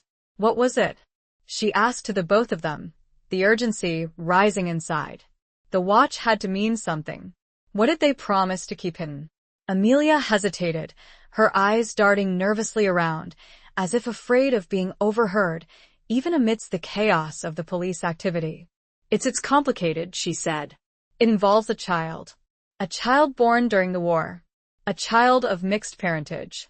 Margaret's mind raced. A child born during the war? What did that have to do with Fairbanks, with the conspiracy, with the watch? The child, Amelia continued, her voice barely a whisper, was a liability, a threat to certain powerful people. They wanted the child eliminated. But your grandfather and my husband, they couldn't let that happen. They hid the child. They swore to protect the child, no matter the cost. Margaret felt a chill crawl up her spine. This was the secret that Fairbanks had been trying to keep buried. The secret that had cost so many lives. "Where is the child now?" she asked, her voice trembling. Amelia shook her head. "I don't know. I lost contact. After I was taken. I've been searching. Ever since." The numbers on the watch continued their relentless climb, each tick a hammer blow against Margaret's mounting fear. The child. The child was the key. The child was in danger. Suddenly, Thomas spoke, his voice hesitant, but filled with a newfound understanding. "The Lost Battalion," he said. "The photograph. The code. It's not just a list of names. It's a map to where they hid the child." He looked at Margaret, his eyes pleading for belief. "I remember," he said. "I remember my father talking about it, whispering about it. He said it was a place of sanctuary, a place of peace, a place of sanctuary, a place of peace." Margaret's mind raced. Where would they have hidden a child during the war? A place that was safe, secure, hidden from prying eyes? Suddenly, an image flashed in her mind. An image from her grandfather's letters. A description of a small, abandoned church, nestled in the French countryside, a place he had used as a temporary field hospital during the war. a place he had described as a haven. "The church," she said, her voice filled with a sudden, urgent conviction. "The abandoned church in Amiens. That's where they hid the child." Amelia's eyes widened. "Amiens," she whispered. "Yes, it's possible. It's remote. Secluded. It would have been the perfect place. They had to get to Amiens. They had to find the child. Before Fairbanks's allies did. Before it was too late." Isabella Rossi, who had been listening intently to their conversation, stepped forward, her face determined. "I'm coming with you," she said. "This is a story that needs to be told. The world needs to know the truth." But as they prepared to leave, a police officer approached them, his face grim. "Miss Calloway," he said, there's something you need to see." He led them to a nearby ambulance, where Mr. Blackwood was being treated for his injuries. He was pale, weak, but conscious. "Margaret," he said, his voice raspy, his hand reaching out to her. The warehouse, it wasn't empty. He struggled to speak, his breath coming in ragged gasps. They had documents, files, names, dates, locations. He coughed, a spasm of pain crossing his face. There's another list, Margaret. A kill list. And your name is on it." He closed his eyes, his body slumping back against the stretcher. The price of her actions. The price of seeking justice. The price of a soldier's promise. The watch was still counting. Chapter 12. A rendezvous at the Plaza Hotel. Margaret stared at Mr. Blackwood's pale, drawn face, his words echoing in her ears like a death knell. Her name. On a kill list. The reality of her situation crashed down upon her with the force of a physical blow. She wasn't just uncovering a conspiracy, she was a target, marked for elimination by the very people she was trying to expose. The watch continued its relentless climb, a constant, ticking reminder of the danger she was in, the ever-narrowing window of time she had to act. She looked at Isabella Rossi, her face grim but determined, and at Amelia and Thomas, their eyes filled with a mixture of fear and resolve. They were all in this together now, bound by a shared purpose, a shared danger. "We need to get out of here," Isabella said, her voice urgent. "Before they realize we know about the list. Before they come for you." They quickly formulated a plan. Isabella, with her connections and her reputation, would arrange for safe passage to France, to Amiens. Amelia and Thomas, with their knowledge of Fairbanks's network and their personal stake in the outcome, would accompany Margaret. Mr. Blackwood, too injured to travel, would remain in New York under police protection, providing support and guidance from afar. But before they could leave, Margaret knew she had to do one more thing. She had to retrieve the documents from the warehouse, the files Mr. Blackwood had mentioned, the evidence that could corroborate their story, expose the full extent of the conspiracy. "I'm going back," she said, her voice firm, her resolve hardening. "I need those files." Isabella protested, arguing that it was too dangerous, that the police should handle it. But Margaret was adamant. She couldn't leave without that evidence. It was the key to bringing down Fairbanks's allies, to ensuring that their crimes wouldn't go unpunished. Amelia, understanding her determination, offered to go with her, but Margaret refused. Amelia and Thomas needed to stay safe, prepare for their journey to France. She would go alone. She returned to the warehouse, the scene of the earlier shootout, now eerily quiet, the rain having stopped, the only sound the distant wail of sirens. The police had cordoned off the area, but Margaret, with her knowledge of the secret entrance Thomas had shown them, managed to slip past the perimeter unnoticed. The warehouse was dark, cavernous, the air thick with the smell of dust and gunpowder. She found the files in a hidden room, a small, locked office, just as Mr. Blackwood had described. The door was damaged from the shootout, the lock broken, making it easy for her to enter. Inside, she found stacks of documents, files filled with names, dates, locations, transactions, a meticulous record of Fairbanks's illicit dealings, his network of contacts, his web of corruption. She quickly gathered the most important files, stuffing them into a canvas bag she had found in the warehouse. As she was about to leave, she noticed something else. A small, wooden box, tucked away in a corner of the room. It was similar to the one Elias Thorne had found in the bookstore, the one that contained the cipher machine. She opened the box. Inside, she found another list. But this list was different. It wasn't a list of names. It was a list of locations. Places all over the world. And at the top of the list, underlined in red ink, was a single address. The Plaza Hotel, New York City. Suite 715. The Plaza Hotel. One of the most luxurious, prestigious hotels in the city. What was it doing on this list? What was its connection to Fairbanks, to the conspiracy? Margaret felt a chill crawl up her spine. She had a feeling, a gut instinct, that this address was important, that it held another piece of the puzzle. She decided to take a risk. Before leaving for France, before pursuing the mystery of the hidden child, she would go to the Plaza Hotel. She would investigate Suite 715. She would uncover the truth, no matter the cost. She left the warehouse, the canvas bag heavy with the weight of the evidence. The address of the Plaza Hotel burned into her mind. She hailed a taxi, her heart pounding with a mixture of fear and determination. The Plaza Hotel was a world away from the gritty waterfront, the smoky speakeasy, the rain-slicked streets of deception. It was a palace of opulence and grandeur, a haven for the rich and powerful. Margaret felt out of place, her simple clothes, her weary face, a stark contrast to the elegant surroundings. But she didn't let it deter her. She approached the front desk, her voice firm, her eyes steady. "I need to see the guest in Suite 715, she said. "It's a matter of life and death." The receptionist, a young man with a carefully cultivated air of indifference, looked at her with suspicion. "Do you have an appointment, madam?" No, Margaret replied. "But it's urgent. Tell them it's about the Lost Battalion. About a soldier's promise." The receptionist hesitated, his eyes assessing her, weighing her words. He picked up the phone, dialed a number, spoke in hushed tones. After a moment, he hung up the phone, his expression unreadable. They will see you, he said. Suite 715. 7th floor. Margaret took the elevator, her heart pounding in her chest, the numbers on her grandfather's watch still climbing, a constant reminder of the danger she was in. She reached the 7th floor, her footsteps echoing in the plushly carpeted hallway. She found Suite 715, the door slightly ajar. She took a deep breath, pushed the door open, and stepped inside.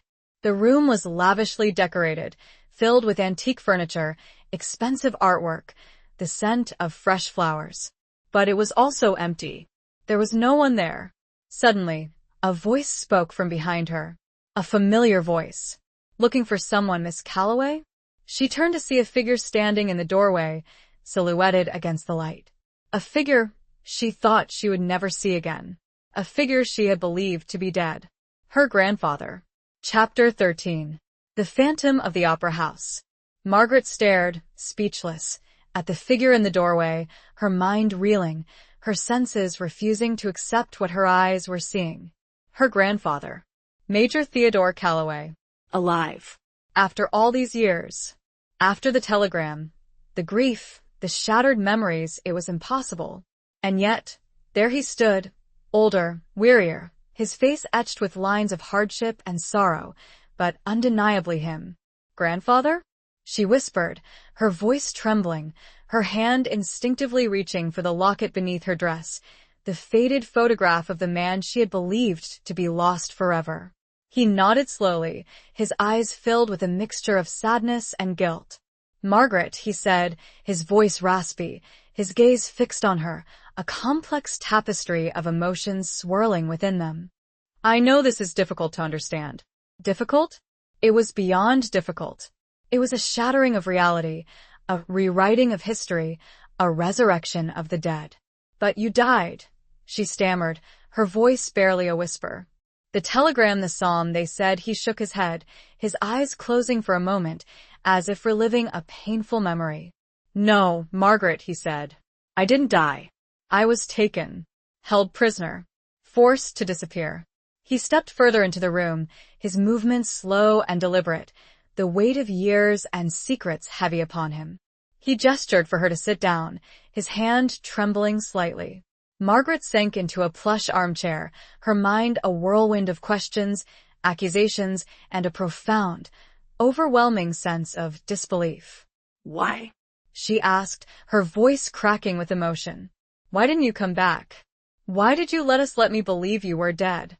He sighed, his gaze fixed on the floor, his shoulders slumping with the weight of his unspoken burden. It was complicated, he said. Dangerous. I had to protect you. Protect others. He looked up, his eyes meeting hers, a flicker of pleading in their depths. There are things you don't understand, Margaret. Things I couldn't tell you. Things I swore to keep secret. The soldier's promise. Amelia's words echoed in her mind. The hidden child. The conspiracy. The truth that had been buried for so long. The watch, Margaret said, pulling out her grandfather's pocket watch, the numbers still climbing, a relentless countdown to an unknown destination. It's counting up. To something. What does it mean? Her grandfather's eyes widened, a flicker of recognition, of fear, crossing his face. The watch, he whispered. It's a signal. A warning.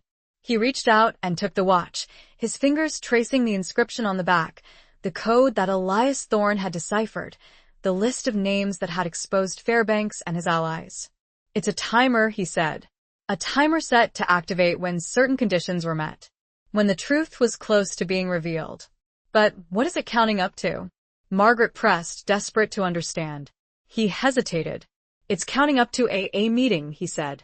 A gathering of those who remain. Those who are still loyal to the old ways. Those who want to silence the truth forever. Fairbanks's allies. The conspiracy wasn't over. It had simply gone underground. And they were still out there, still plotting, still dangerous. Where? Margaret asked, her voice urgent. Where is this meeting taking place? Her grandfather looked at her, his eyes filled with a deep sadness. I don't know the exact location, he said. But I know the venue. The symbol. He paused, his gaze fixed on the ceiling, as if searching for a distant memory. It's a place of music, he said. A place of shadows. A place of secrets. A place of music. A place of shadows. A place of secrets. Margaret's mind raced. What could it be? A theater? A concert hall? Suddenly, an image flashed in her mind. An image from a newspaper article she had read recently, an article about a gala performance, a fundraiser for a charitable organization. A performance at the Metropolitan Opera House. The Opera House, she said, her voice filled with a sudden, chilling realization. They're meeting at the Opera House. Her grandfather nodded slowly, his face grim. Yes, he said. The Opera House. It's the perfect place. Public. Crowded. And symbolic. Symbolic of what? Margaret wondered. What was the significance of the Opera House? What was the connection to Fairbanks, to the conspiracy, to the hidden child? She knew she had to go there. She had to find out what was happening, who was involved, what their plans were. She had to stop them. But she couldn't do it alone. She needed help. She needed Isabella Rossi, Amelia, Thomas, Mr. Blackwood. As if on cue, there was a knock at the door. Her grandfather stiffened, his hand instinctively moving to his pocket, where she suspected he kept a weapon. Who is it? He asked, his voice cautious. A voice replied from the other side of the door. A familiar voice. It's Isabella Rossi, the voice said. And Amelia Fairbanks. We know you're in there, Major Calloway. We need to talk. Her grandfather hesitated, his eyes flickering between Margaret and the door. He knew he couldn't hide. Not anymore. He took a deep breath, his shoulders slumping in resignation. Let them in, Margaret, he said. It's time the truth came out. Margaret opened the door, her heart pounding in her chest, her mind still reeling from the shock of seeing her grandfather alive. Isabella and Amelia stood in the hallway, their faces filled with a mixture of disbelief and relief. They entered the room, their eyes fixed on Major Calloway, their questions unspoken, but hanging heavy in the air. The truth was about to be revealed. But the danger was far from over. They had to get to the opera. Chapter 14. The unsent letter from Amiens. The opulent suite at the plaza, once a symbol of luxury and escape, now felt like a cage, the air thick with unspoken questions, unresolved tensions, and the looming threat of the conspiracy that had brought them all together. Major Calloway, a ghost resurrected from the past, stood before them, a living embodiment of the secrets they were trying to unravel. Isabella Rossi, ever the journalist, was the first to break the silence, her voice sharp and direct. "Major Calloway," she said, "we know about the conspiracy. We know about Fairbanks. We know about the hidden child. We need answers. Now." Amelia Fairbanks stepped forward, her gaze fixed on her husband's former comrade, a mixture of hope and apprehension in her eyes. "Theodore," she said, her voice trembling slightly, "where is the child? What happened in Amiens?" Major Calloway sighed, his shoulders slumping with the weight of his burden. He gestured for them to sit down, his movements slow and deliberate, the years of hiding, of living a lie, etched upon his face. "It's a long story," he said, his voice raspy, his gaze fixed on the floor, as if reluctant to relive the painful memories. "A story that began in the trenches of the Somme." He began to speak, his words slow and measured, painting a vivid picture of the horrors of war, the desperation, the camaraderie, the constant fear of death. He spoke of Fairbanks, his commanding officer, a man he had once admired, a man he had trusted, a man who had betrayed them all. Fairbanks, he said, his voice filled with bitterness, was working with the enemy, selling information, profiting from the war. He was a monster.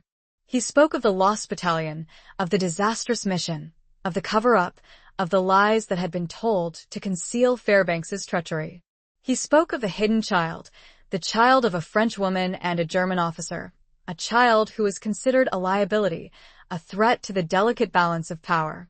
The child, he said, his voice barely a whisper, was innocent, a victim of circumstance. Fairbanks, he wanted the child eliminated. But I and Amelia's husband, Captain Fairbanks, we couldn't let that happen. We swore to protect the child, to hide the child, to keep the child safe. He paused, his eyes filling with tears. We smuggled the child out of the war zone, he continued. We took the child to a place of sanctuary, a place of peace, an abandoned church in Amiens. He spoke of the arrangements they had made, the trusted contacts they had relied upon, the secret code they had used to communicate. He spoke of the watch, the timer, the signal that would be activated if their secret was ever in danger of being revealed. But something went wrong, he said, his voice cracking with emotion. Fairbanks, he found out. He came after us. He killed Amelia's husband. He tried to kill me. He touched his chest, his fingers tracing the scar beneath his shirt, a physical reminder of the betrayal, the violence, the loss. I escaped, he continued, but I was injured, Captured. held prisoner, forced to disappear. I had to protect you, Margaret. Protect the child. He looked at Margaret, his eyes filled with a deep sadness. I wrote you a letter, he said. A letter from Amiens, explaining everything. But I couldn't send it. It was too dangerous. It would have put you in danger. The unsent letter. The letter that had been mentioned in his last official letter, the letter with the smudged name, the coded message. The letter that held the key to the truth. Where is it? Margaret asked, her voice urgent. Where is the letter now? Major Calloway hesitated. It's hidden, he said. Hidden in a place only I know. A place in Amiens. Amiens. They were going back to where it all began. To the place of sanctuary. To the abandoned church. To the hidden child. But time was running out. The watch was still counting, the numbers climbing relentlessly, a constant reminder of the approaching meeting at the Opera House, the gathering of Fairbanks's allies, the threat that still loomed. We need to get to Amiens, Isabella said, her voice firm. Before they do, before they find the child, before they silence us all. They quickly made plans. Isabella, with her connections, would arrange for immediate transportation to France. Amelia, with her knowledge of the area, would guide them to the abandoned church. Thomas, with his understanding of his uncle's network, would help them anticipate their enemies' moves. Major Calloway, despite his age and his injuries, insisted on accompanying them. He had a duty, a responsibility, to finish what he had started, to protect the child, to honor the soldier's promise he had made so many years ago. As they were about to leave the plaza, Major Calloway stopped Margaret, his hand on her arm, his eyes filled with a mixture of pride and concern. "Margaret," he said, his voice low and earnest, you've shown incredible courage, incredible strength. You've uncovered a truth that many have tried to bury. You've made me proud." He paused, his gaze fixed on the locket she wore, the faded photograph of him in his uniform, a young man full of hope and innocence. "But be careful, Margaret," he said. "The truth, it can be a dangerous thing. And there are those who will stop at nothing to keep it hidden." He handed her a small, silver key. "This," he said, "is the key to the hiding place. In Amiens. It sits where the letter is. And something else. Something important." Margaret took the key, her fingers closing around the cold metal, her heart pounding with a mixture of anticipation and fear. They were going to Amiens. To face their enemies. To uncover the final secrets. To bring justice to the past. They left the hotel, the city lights blurring into a kaleidoscope of color and shadow, the opera house looming in the distance. Their final destination, for now, was an abandoned church, a place of peace and of great danger. Chapter 15. Scars Beneath the Silk. The journey to Amiens was a blur of hurried preparations, clandestine meetings, and the constant, gnawing anxiety that gnawed at Margaret's insides. Isabella Rossi, a force of nature in a tailored suit, pulled strings and called in favors, securing them passage on a private plane disguised as a cargo shipment, bypassing the usual scrutiny and delays. Amelia Fairbanks, her face etched with a mixture of grief and determination, pored over maps and old letters, her intimate knowledge of the French countryside proving invaluable. Thomas, haunted by his uncle's betrayal, offered insights into the workings of the conspiracy, his quiet observations surprisingly astute. And Major Calloway, a ghost returned from the war, provided a stoic, if fragile, center, his presence a constant reminder of the stakes. The flight itself was tense and silent, the drone of the engines a monotonous counterpoint to the racing thoughts of the passengers. Margaret clutched the silver key her grandfather had given her, its cold metal a tangible link to the secrets that awaited them in Amiens, the unsent letter, the hidden child, the final confrontation with Fairbanks's allies. They landed at a small, deserted airfield outside Paris, under the cover of darkness, met by a contact of Isabella's, a grizzled, taciturn man who drove them in a battered old truck, the headlights cutting through the misty French countryside. The landscape, once ravaged by war, now showed signs of healing, fields of green replacing the muddy trenches, rebuilt villages replacing the shattered ruins. But the scars of the past remained, visible in the pockmarked buildings, the overgrown cemeteries, the haunted eyes of the older villagers. They reached Amiens in the early hours of the morning, the town shrouded in a thick fog, the air heavy with the scent of damp earth and wood smoke. The abandoned church, their destination, stood on a hill overlooking the town, a solitary sentinel silhouetted against the pale dawn sky. It was a small, stone structure, its roof partially collapsed, its windows boarded up, its bell tower silent. A place of peace, once, now a place of secrets and danger. Amelia led the way, her movements sure and confident, her memory guiding them through the overgrown paths, the crumbling walls, the forgotten corners of the churchyard. Major Calloway followed close behind, his hand resting on Margaret's arm, a silent gesture of support and protection. They reached the church, the main entrance blocked by a pile of rubble, the heavy wooden doors long gone. Amelia led them around to the side, to a small, hidden door, almost completely concealed by a tangle of ivy. "This is it," she said, her voice barely a whisper, her hand trembling slightly as she reached for the doorknob. "This is where we hid the child." The door creaked open, revealing a dark, musty interior, the air thick with the smell of dust and decay. The faint light of dawn filtered through the boarded-up windows, illuminating the remnants of a once sacred space, the broken pews, the crumbling altar, the faded frescoes on the walls. Margaret felt a chill crawl up her spine, a sense of unease, of anticipation, of stepping back in time into the heart of the mystery that had consumed her life. "The hiding place," Major Calloway said, his voice raspy, his gaze fixed on a small, stone crypt beneath the altar, its entrance concealed by a loose flagstone. It's in there." He handed Margaret the silver key, his hand shaking slightly. "The letter," he said. "And something else. Something important." Margaret took the key, her fingers closing around the cold metal, her heart pounding in her chest. She knelt down, her hands carefully removing the loose flagstone, revealing the dark, narrow entrance to the crypt.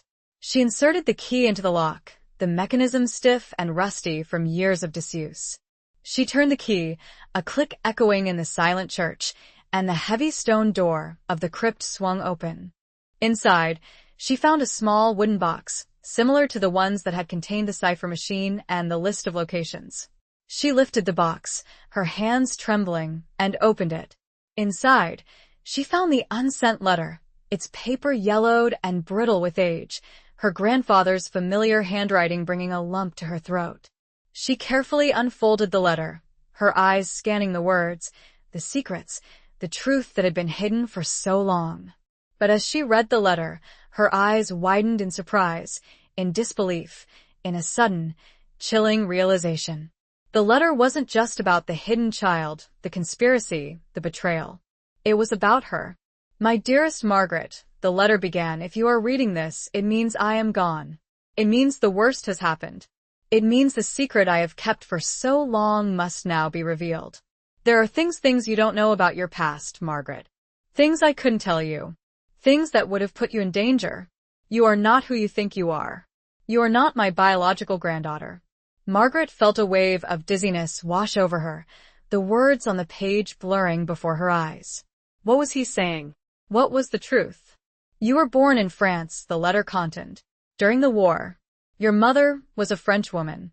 Your father a German officer. You are the child," she realized, "you are the child they hid."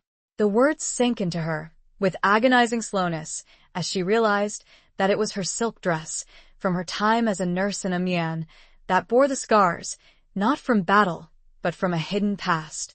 A sudden noise from behind made her turn, her heart leaping into her throat. A figure stood in the doorway of the church, silhouetted against the light. Chapter 16. The Truth Buried in Flanders Fields. The figure in the doorway stepped forward, into the dim light of the church, and Margaret gasped. It was Clara, the librarian, the speakeasy informant, the woman who had helped them, who had seemed so trustworthy. But now, her face was no longer friendly, no longer helpful. It was cold, calculating, her eyes filled with a chilling indifference. "Clara?" Margaret stammered, her voice trembling, her mind reeling from the revelation in the letter, the sudden appearance of this betrayal. What are you doing here?"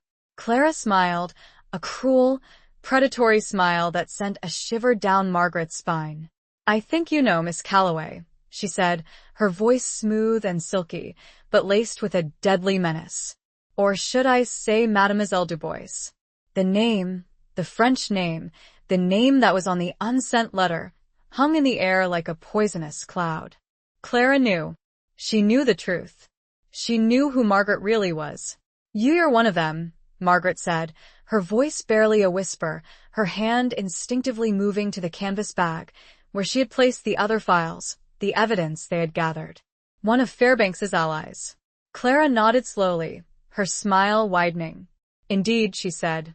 "I've been watching you, waiting for the right moment to tie up loose ends." She reached into her purse, her hand emerging with a small, silver pistol, its barrel glinting in the dim light. "You've been a nuisance, Miss Calloway," she said. "A persistent thorn in our side. But now it's time to end this." Margaret felt a surge of fear, of despair. She was trapped, outnumbered, outgunned.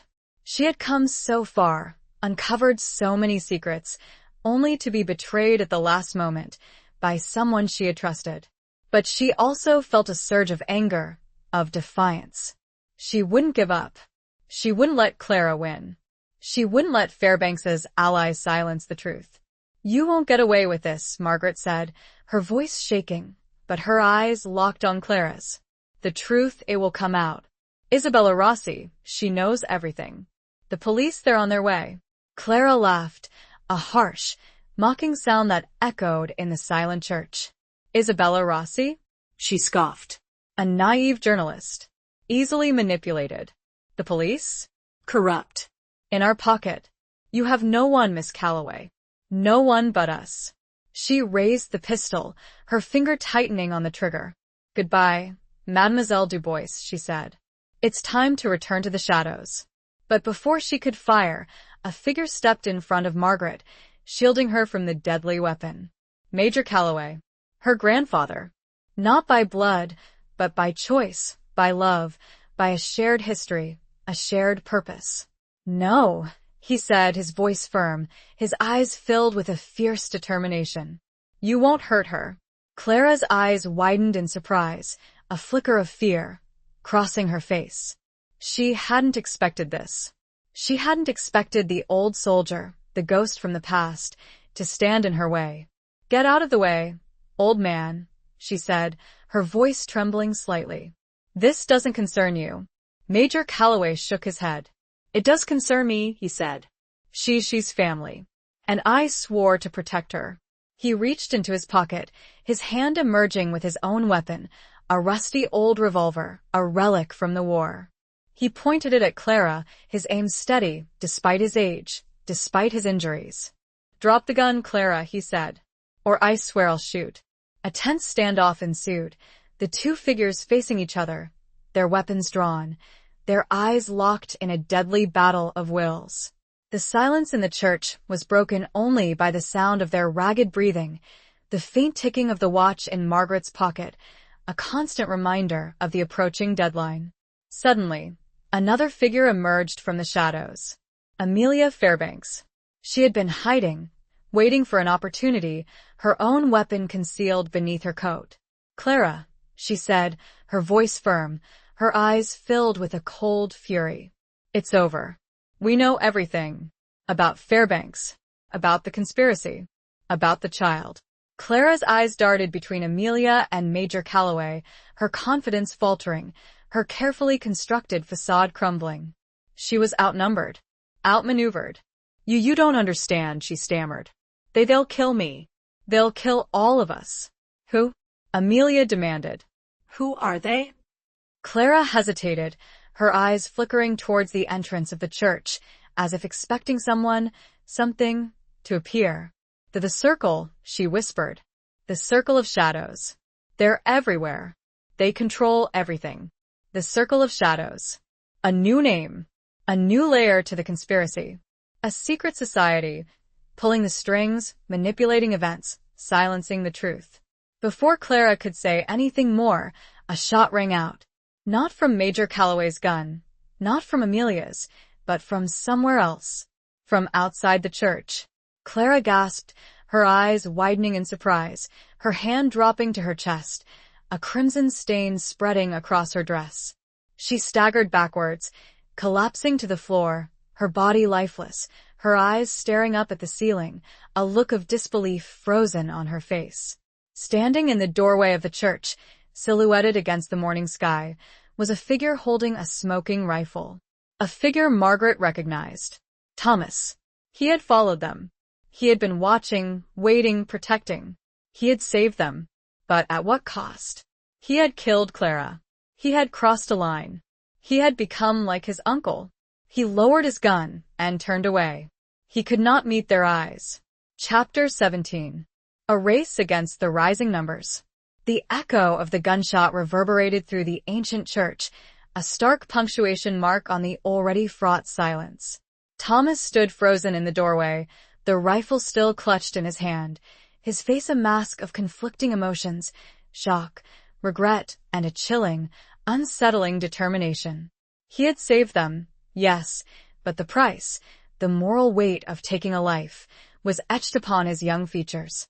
Margaret, Amelia, and Major Calloway stared at the scene, the lifeless body of Clara, the young man grappling with the consequences of his actions, the ever-present threat of the circle of shadows looming large.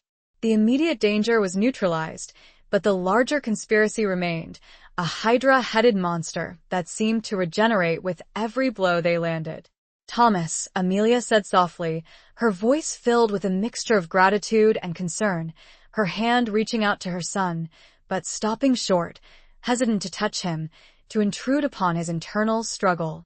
Thomas didn't respond, his gaze fixed on the floor, his body trembling slightly. He had crossed a line, a boundary between protector and killer, a line that could never be uncrossed. Major Calloway, his own weapon still clutched in his hand, stepped forward, his voice firm but gentle. "Thomas," he said, "it's all right. You did what you had to do. You saved us." Thomas slowly raised his head, his eyes meeting Major Calloway's, a flicker of understanding, of shared experience, passing between them. They had both seen death, both faced impossible choices, both carried the scars of war, both physical and emotional. "We need to go," Isabella Rossi said, her voice urgent, breaking the tense silence. "The Opera House. The meeting. We're running out of time." The watch. Margaret had almost forgotten about the watch. She pulled it out of her pocket, her heart sinking as she saw the numbers. They were climbing faster than ever, the final digits blurring, the countdown nearing its end. They had to get to Paris. They had to stop the circle of shadows. They had to expose the truth before it was too late. They quickly gathered the evidence, the unsent letter, the files from the warehouse, the coded messages, the lists of names and locations. They left Clara's body in the church, a grim reminder of the cost of their fight, a testament to the darkness they were battling. They raced back to the airfield, Isabella's contact waiting for them, the battered old truck ready to go. The drive to Paris was a blur of speed and anxiety, the landscape rushing past them, the minutes ticking away, the watch counting down to its unknown destination. As they approached Paris, Margaret reread her grandfather's unsent letter, the words now taking on a new significance, a new weight. She was the hidden child, the child of a forbidden love, a child caught in the crossfire of war and betrayal. She was the living embodiment of the secrets they were trying to uncover, the truth they were fighting to protect. "My dearest Margaret," the letter said, "I know this will be difficult to accept. But you must understand. Your mother, she loved you very much. She gave you up to protect you, to keep you safe. And I made a promise, a soldier's promise, To protect you. to raise you as my own, to keep you hidden from those who would harm you." Margaret felt a wave of emotion wash over her, a mixture of sadness, anger, confusion, and a profound, overwhelming sense of loss. She had lost her biological parents, her true identity, her past. But she had also gained something. A new family, a new purpose, a new understanding of who she was, of what she was fighting for. They reached Paris, the city buzzing with activity, unaware of the secret war being waged beneath its surface, the deadly game of cat and mouse that was about to reach its climax. The Opera House, their destination, loomed before them, a grand, imposing structure, a symbol of art and culture, now a stage for conspiracy and betrayal. Isabella, using her press credentials and her formidable powers of persuasion, managed to secure them access to the Opera House, bypassing the security, slipping backstage, into the labyrinthine corridors, the dressing rooms, the hidden passageways that lay beneath the glittering facade. The performance was already underway, the sounds of music and applause filtering through the walls, a surreal backdrop to their desperate mission. They had to find the meeting, the gathering of the Circle of Shadows, before it was too late. But where?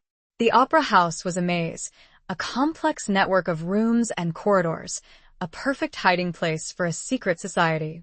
Suddenly, Thomas spoke, his voice hesitant, but filled with a chilling certainty. "The Phantom's Lair," he said. "It's a legend, a story, but it's real. A hidden room, beneath the stage, used for secret meetings. The Phantom's Lair, a mythical place, a figment of fiction, now a terrifying reality." It was their only lead, their only hope. They followed Thomas, his memory guiding them through the darkness, the hidden passages, the forgotten corners of the opera house. The music grew louder, the sounds of the performance closer, the tension mounting with every step.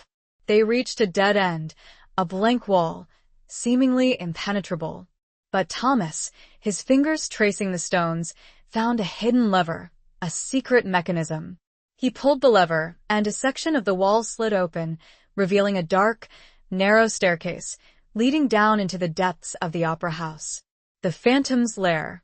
They descended the stairs, their hearts pounding in their chests, the watch ticking relentlessly, the final countdown nearing its end. They were entering the heart of the darkness, the lair of the Circle of Shadows. The numbers on the watch flashed. They had reached the end of their count. 12 o'clock, midnight. Chapter 18. The Reckoning in the Abandoned Warehouse. The staircase led them to a large, cavernous chamber beneath the stage, dimly lit by flickering gas lamps, the air thick with the smell of dust and decay. It was a hidden world, a secret sanctuary, a place where the shadows held sway. The Phantom's Lair. A fitting location for the final confrontation. In the center of the chamber, a group of figures were gathered around a large, circular table, their faces obscured by the dim light, their voices hushed and conspiratorial. The Circle of Shadows. They were here. Margaret, Amelia, Major Calloway, Thomas, and Isabella stood at the entrance to the chamber, hidden in the shadows, observing the scene, their hearts pounding with a mixture of fear and determination. They had found their enemies, but they were outnumbered, outgunned, trapped in the heart of their lair. "What do we do?" Isabella whispered, her voice urgent, her hand instinctively reaching for her notepad, her journalist's instincts battling with the immediate danger. We expose them," Margaret said, her voice trembling slightly, but her resolve hardening. We show the world the truth." But how?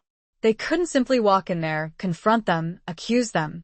They would be killed instantly. They needed a plan, a strategy, a way to turn the tables, to expose the conspiracy without becoming its victims. Major Calloway, his eyes scanning the chamber, his mind racing, suddenly spoke, his voice firm but quiet. The projector, he said. The old film projector. It's still there. In the corner.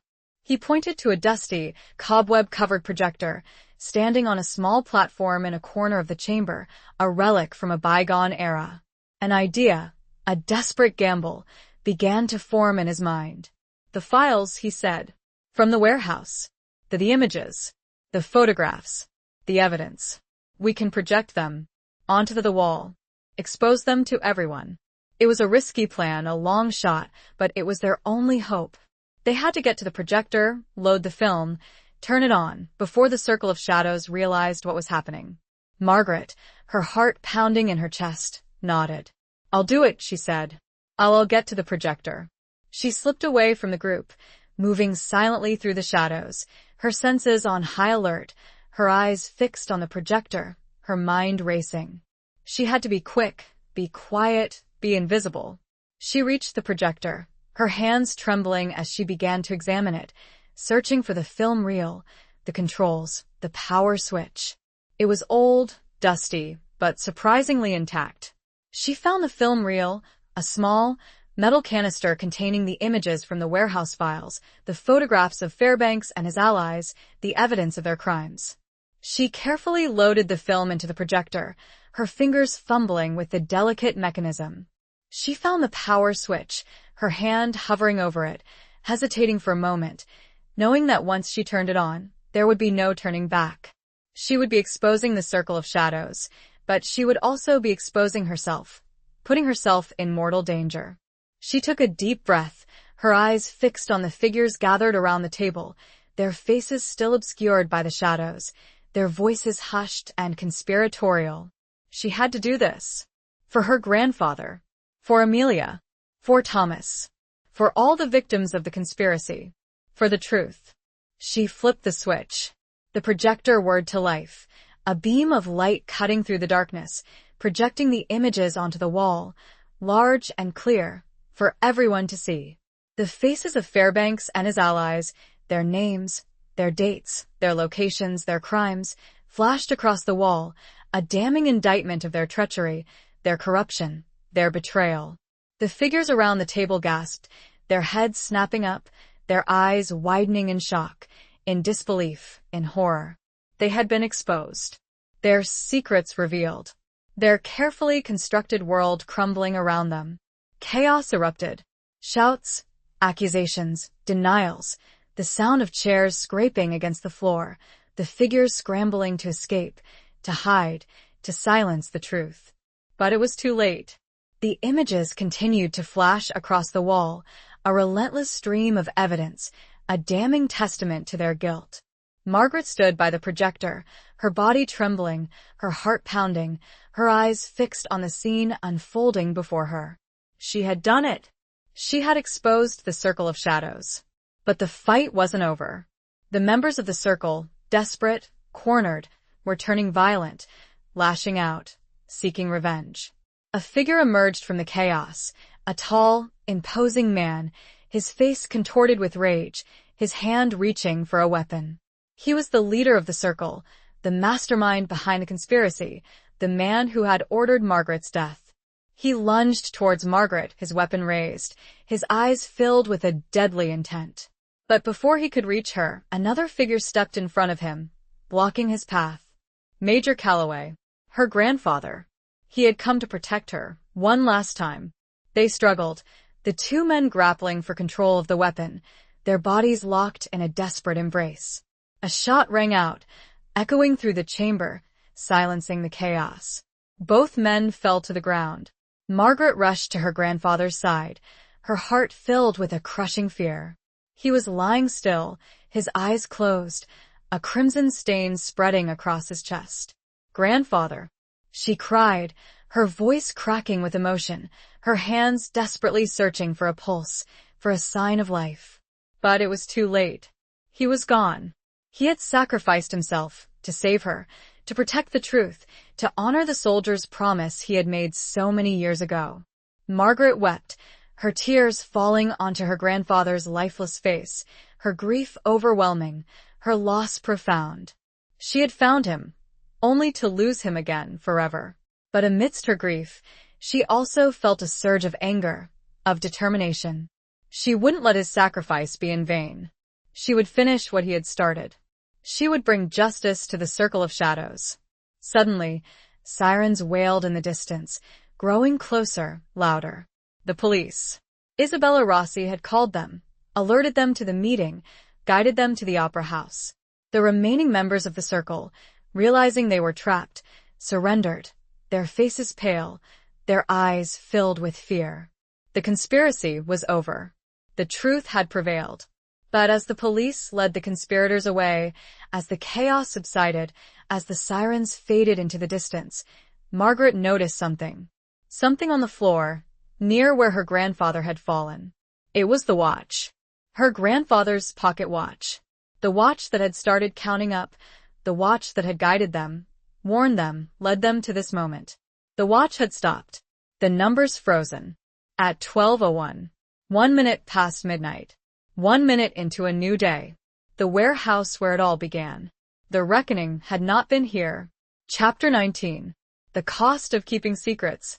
The opera house, once a symbol of artistry and escape, now felt like a mausoleum. The echoes of the confrontation, the gunshots, the cries of despair, still lingering in the air. The police had secured the scene. The members of the Circle of Shadows were in custody, the immediate threat neutralized. But the cost, the human toll, was devastating. Major Calloway, her grandfather, not by blood, but by a bond forged in love and sacrifice, was gone. Margaret knelt beside his body, her hand resting on his cold, still hand, her tears falling onto the faded fabric of his old uniform. She had found him, after years of believing him dead, only to lose him again, forever. The grief was overwhelming, a crushing weight that threatened to consume her. But amidst her grief, she also felt a sense of completion. He had fulfilled his promise, protected her, exposed the conspiracy, brought justice to the past. He had died a hero, a soldier to the end. Isabella Rossi, her face pale but determined, stood beside her, offering a silent gesture of comfort and support. Amelia Fairbanks, her eyes red-rimmed from weeping, knelt on the other side of Major Calloway, her hand gently stroking his hair, a mixture of grief and gratitude in her expression. Thomas stood apart, his face a mask of shock and guilt, the weight of his actions, the consequences of his choices, heavy upon him. The police, led by a gruff but sympathetic inspector, were efficient and professional, gathering evidence, taking statements, securing the scene. They treated Margaret with a mixture of respect and concern, aware of her role in uncovering the conspiracy, of her personal loss. "Miss Calloway," the inspector said, his voice gentle but firm, "we need to ask you some questions. About what happened here. About the circle of shadows." Margaret nodded, her throat tight with emotion, her mind still reeling from the events of the past few hours. She knew she had to cooperate, to tell them everything she knew, to ensure that the remaining members of the conspiracy were brought to justice. But there was one more thing, one more secret, one more loose end to tie up. "The warehouse," she said, her voice hoarse, her gaze fixed on the stopped watch in her hand. The reckoning. It wasn't at the Opera House. It was at the warehouse, where it all began. The inspector looked at her, his eyebrows raised in confusion. "The warehouse, Miss Calloway? But we secured the warehouse. We found evidence. We arrested suspects." "There's something else," Margaret said. "Something hidden. Something they missed." She explained about the watch, about the numbers, about the countdown, about the final, frozen time. 12:01. 1 minute past midnight. 1 minute into a new day. 1 minute after the meeting at the Opera House. "The circle," she said, they knew we were coming.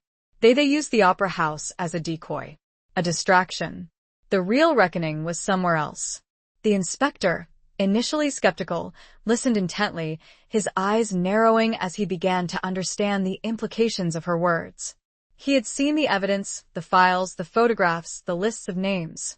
He knew the conspiracy was real, that it reached far and wide, that it was capable of anything. "Where is this warehouse, Miss Calloway?" he asked, his voice urgent. Margaret gave him the address, the location she had found on the hidden list in Fairbanks's secret office, the address that had led her to the Plaza Hotel, to the reunion with her grandfather. The inspector immediately dispatched a team of officers to the warehouse, ordering them to search every inch, to find whatever it was that Margaret believed was hidden there. While they waited, Margaret, Amelia, and Thomas sat together in a quiet corner of the Opera House, the sounds of the police activity, the murmurs of the investigators, a distant backdrop to their shared grief and uncertainty. I don't understand," Thomas said, his voice trembling slightly, his gaze fixed on the floor. Why the warehouse? What were they hiding there?" Margaret shook her head. "I don't know," she said. "But I have a feeling, a gut instinct, that it's important, that it's the key to understanding everything." Amelia, her eyes filled with a deep sadness, reached out and took Margaret's hand, her touch gentle and reassuring. "We'll find out," she said. "Together. We'll uncover the truth. No matter what it takes." They sat in silence for a long time, each lost in their own thoughts, their own memories, their own fears. The cost of keeping secrets, the price of seeking justice, the weight of the past, hung heavy upon them. Finally, the inspector returned, his face grim, his eyes filled with a mixture of shock and disbelief. "Miss Calloway," he said, his voice low and serious, "you were right. There was something hidden in the warehouse. Something we didn't find the first time." He paused, his gaze fixed on Margaret, his expression unreadable. "We found a room," he said. "A secret room, hidden behind a false wall." "And?" Margaret asked, her voice barely a whisper, her heart pounding in her chest. What was in the room?" The inspector hesitated. "We found a child," he said. "A young girl." "Alive." "The child from Amiens. The real reason for everything." Chapter 20. The watch stops counting. The inspector's words hung in the air, a stunning revelation that shifted the entire landscape of the conspiracy, of Margaret's life, of everything they thought they knew. A child. Alive. In the warehouse. After all these years, the hidden child, the object of Fairbanks's obsession, the reason for the soldier's promise, the secret that had cost so many lives was real. Margaret felt a wave of emotion wash over her, a mixture of disbelief, relief, joy, and a profound, overwhelming sense of connection. The child in the letter, the child she had been searching for, the child she had believed to be a separate entity, a stranger, was, in a way, a reflection of herself, a mirror image of her own hidden past. How old? Margaret asked, her voice trembling, her mind racing, trying to reconcile the timeline, the years that had passed, the implications of this discovery. She's about your age, Miss Calloway, the inspector replied, his gaze fixed on her, his expression a mixture of sympathy and understanding. Maybe a little younger. She's been living there, in the warehouse, alone, for a long time. Margaret's heart ached for the child, for the girl, for the young woman who had been hidden away, isolated, deprived of a normal life, a victim of the conspiracy, a pawn in a deadly game. What's her name? Margaret asked, her voice barely a whisper, her hand instinctively moving to the locket beneath her dress, the faded photograph of her grandfather, the unsent letter that had revealed her own hidden identity. The inspector hesitated. She doesn't speak, he said. She's traumatized. She doesn't trust anyone. But we found something. A small wooden box, with her name engraved on it. He reached into his pocket, his hand emerging with a small, intricately carved wooden box, similar to the ones that had contained the cipher machine, the list of locations, the unsent letter. He handed the box to Margaret, his eyes filled with a deep sadness. Margaret took the box, her fingers trembling as she traced the carvings, the familiar design, the sense of connection, of destiny, overwhelming her. She opened the box, her heart pounding in her chest, her breath catching in her throat. Inside there was nothing. No letter, no fotografo, no clue, no explanation. Just emptiness. But on the lid, engraved in elegant script, was a single name, Genevieve. Genevieve, the hidden child, the girl in the warehouse, the survivor. Margaret looked at Amelia, her eyes filled with tears, a silent question passing between them. Was this her sister? Her cousin? A stranger connected to her by a shared history, a shared trauma? Amelia, her own eyes filled with a mixture of hope and apprehension, shook her head slowly. I don't know, she said. I never knew the child's name. Your grandfather and my husband, they kept it secret. To protect the child. To protect everyone. The truth, the full truth, was still elusive, still shrouded in mystery. But one thing was certain.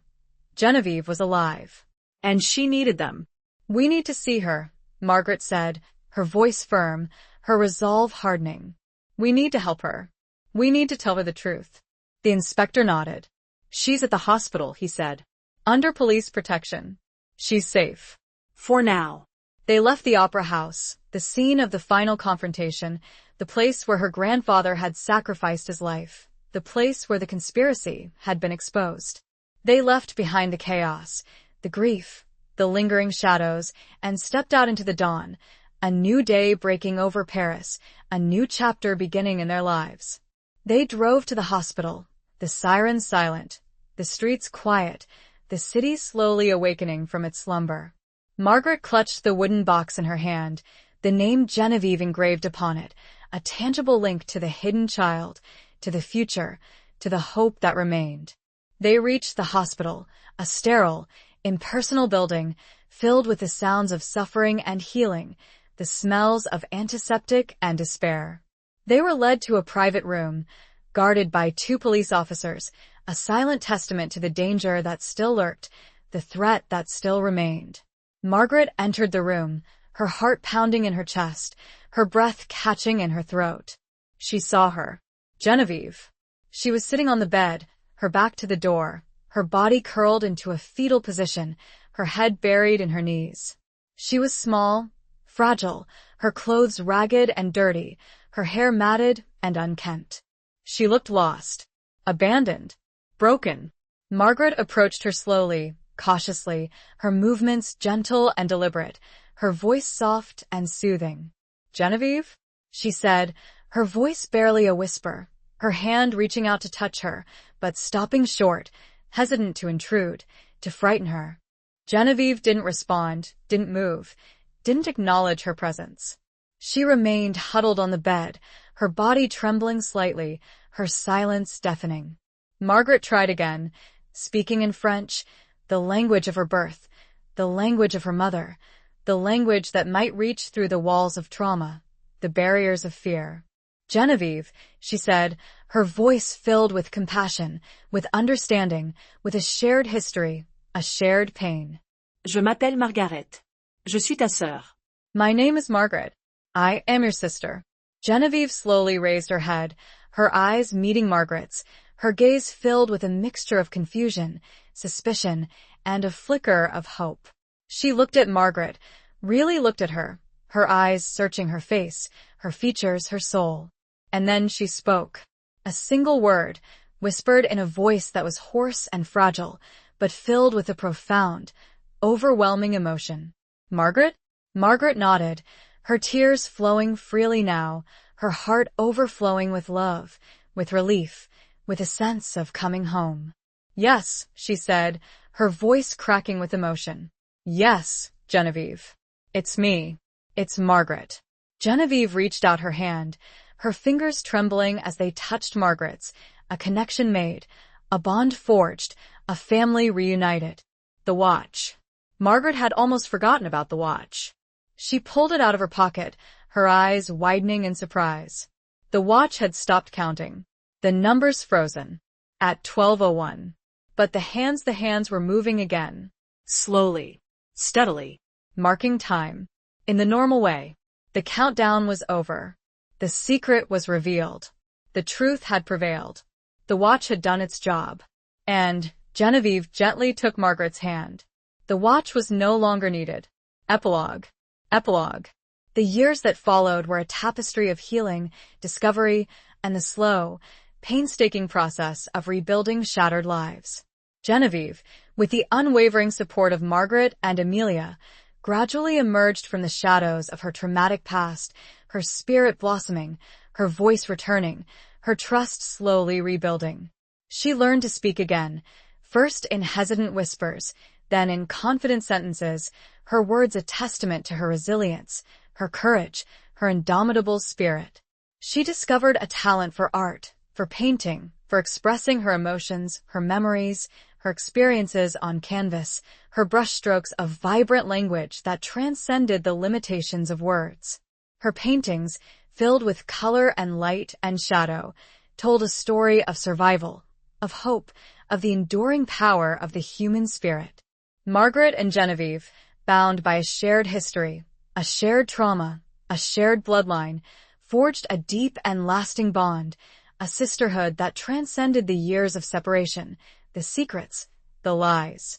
They became each other's anchors, each other's confidants, each other's family. Amelia, freed from the shackles of her past, found a measure of peace, a sense of closure, in the reunion of the sisters, in the justice that had been served, in the truth that had finally been revealed.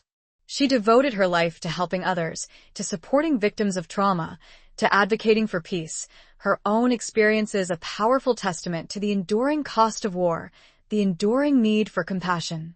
Thomas, haunted by the memory of his actions, by the weight of his uncle's betrayal, sought redemption through service, through dedicating his life to helping those in need, to fighting for justice, to atoning for the sins of his family. He became a lawyer, a defender of the innocent, a champion of the voiceless, his own past a constant reminder of the importance of integrity, of courage, of standing up for what is right. Isabella Rossi, the fearless journalist, told the story of the Circle of Shadows, of the conspiracy, of the hidden child, of the soldier's promise, to the world. Her articles, published in the New York Chronicle, sparked outrage, investigations, reforms, ensuring that the crimes of the past would never be forgotten, that the lessons of history would be learned. She became a celebrated author, a voice for truth, a champion of justice, her legacy etched in the annals of journalism. Mr. Blackwood, recovered from his injuries, continued to offer his wisdom, his guidance, his support, from afar, a silent guardian of the truth, a mentor to Margaret and Genevieve, a friend to all who sought justice. The abandoned church in Amiens, once a place of secrets and danger, became a place of remembrance, a memorial to those who had suffered, to those who had fought, to those who had died, in the pursuit of truth and justice. A small plaque was erected, bearing the names of Major Theodore Calloway and Captain Alastair Fairbanks, their sacrifices remembered, their legacies intertwined. And the watch? The pocket watch that had started counting up, the watch that had guided them, warned them, led them to the truth? It remained in Margaret's possession, a cherished heirloom, a reminder of her grandfather, of her family, of the journey they had undertaken, of the secrets they had uncovered. The watch no longer counted up. It ticked steadily, marking the passage of time, the rhythm of life, the promise of the future. It was a symbol of hope, of resilience, of the enduring power of love and family. It was a reminder that even in the darkest of times, even in the face of the greatest adversity, the truth will always prevail. It was a testament to the strength of the human spirit, the courage to confront the past, the determination to build a better future. It now marked ordinary and beautiful time. The end.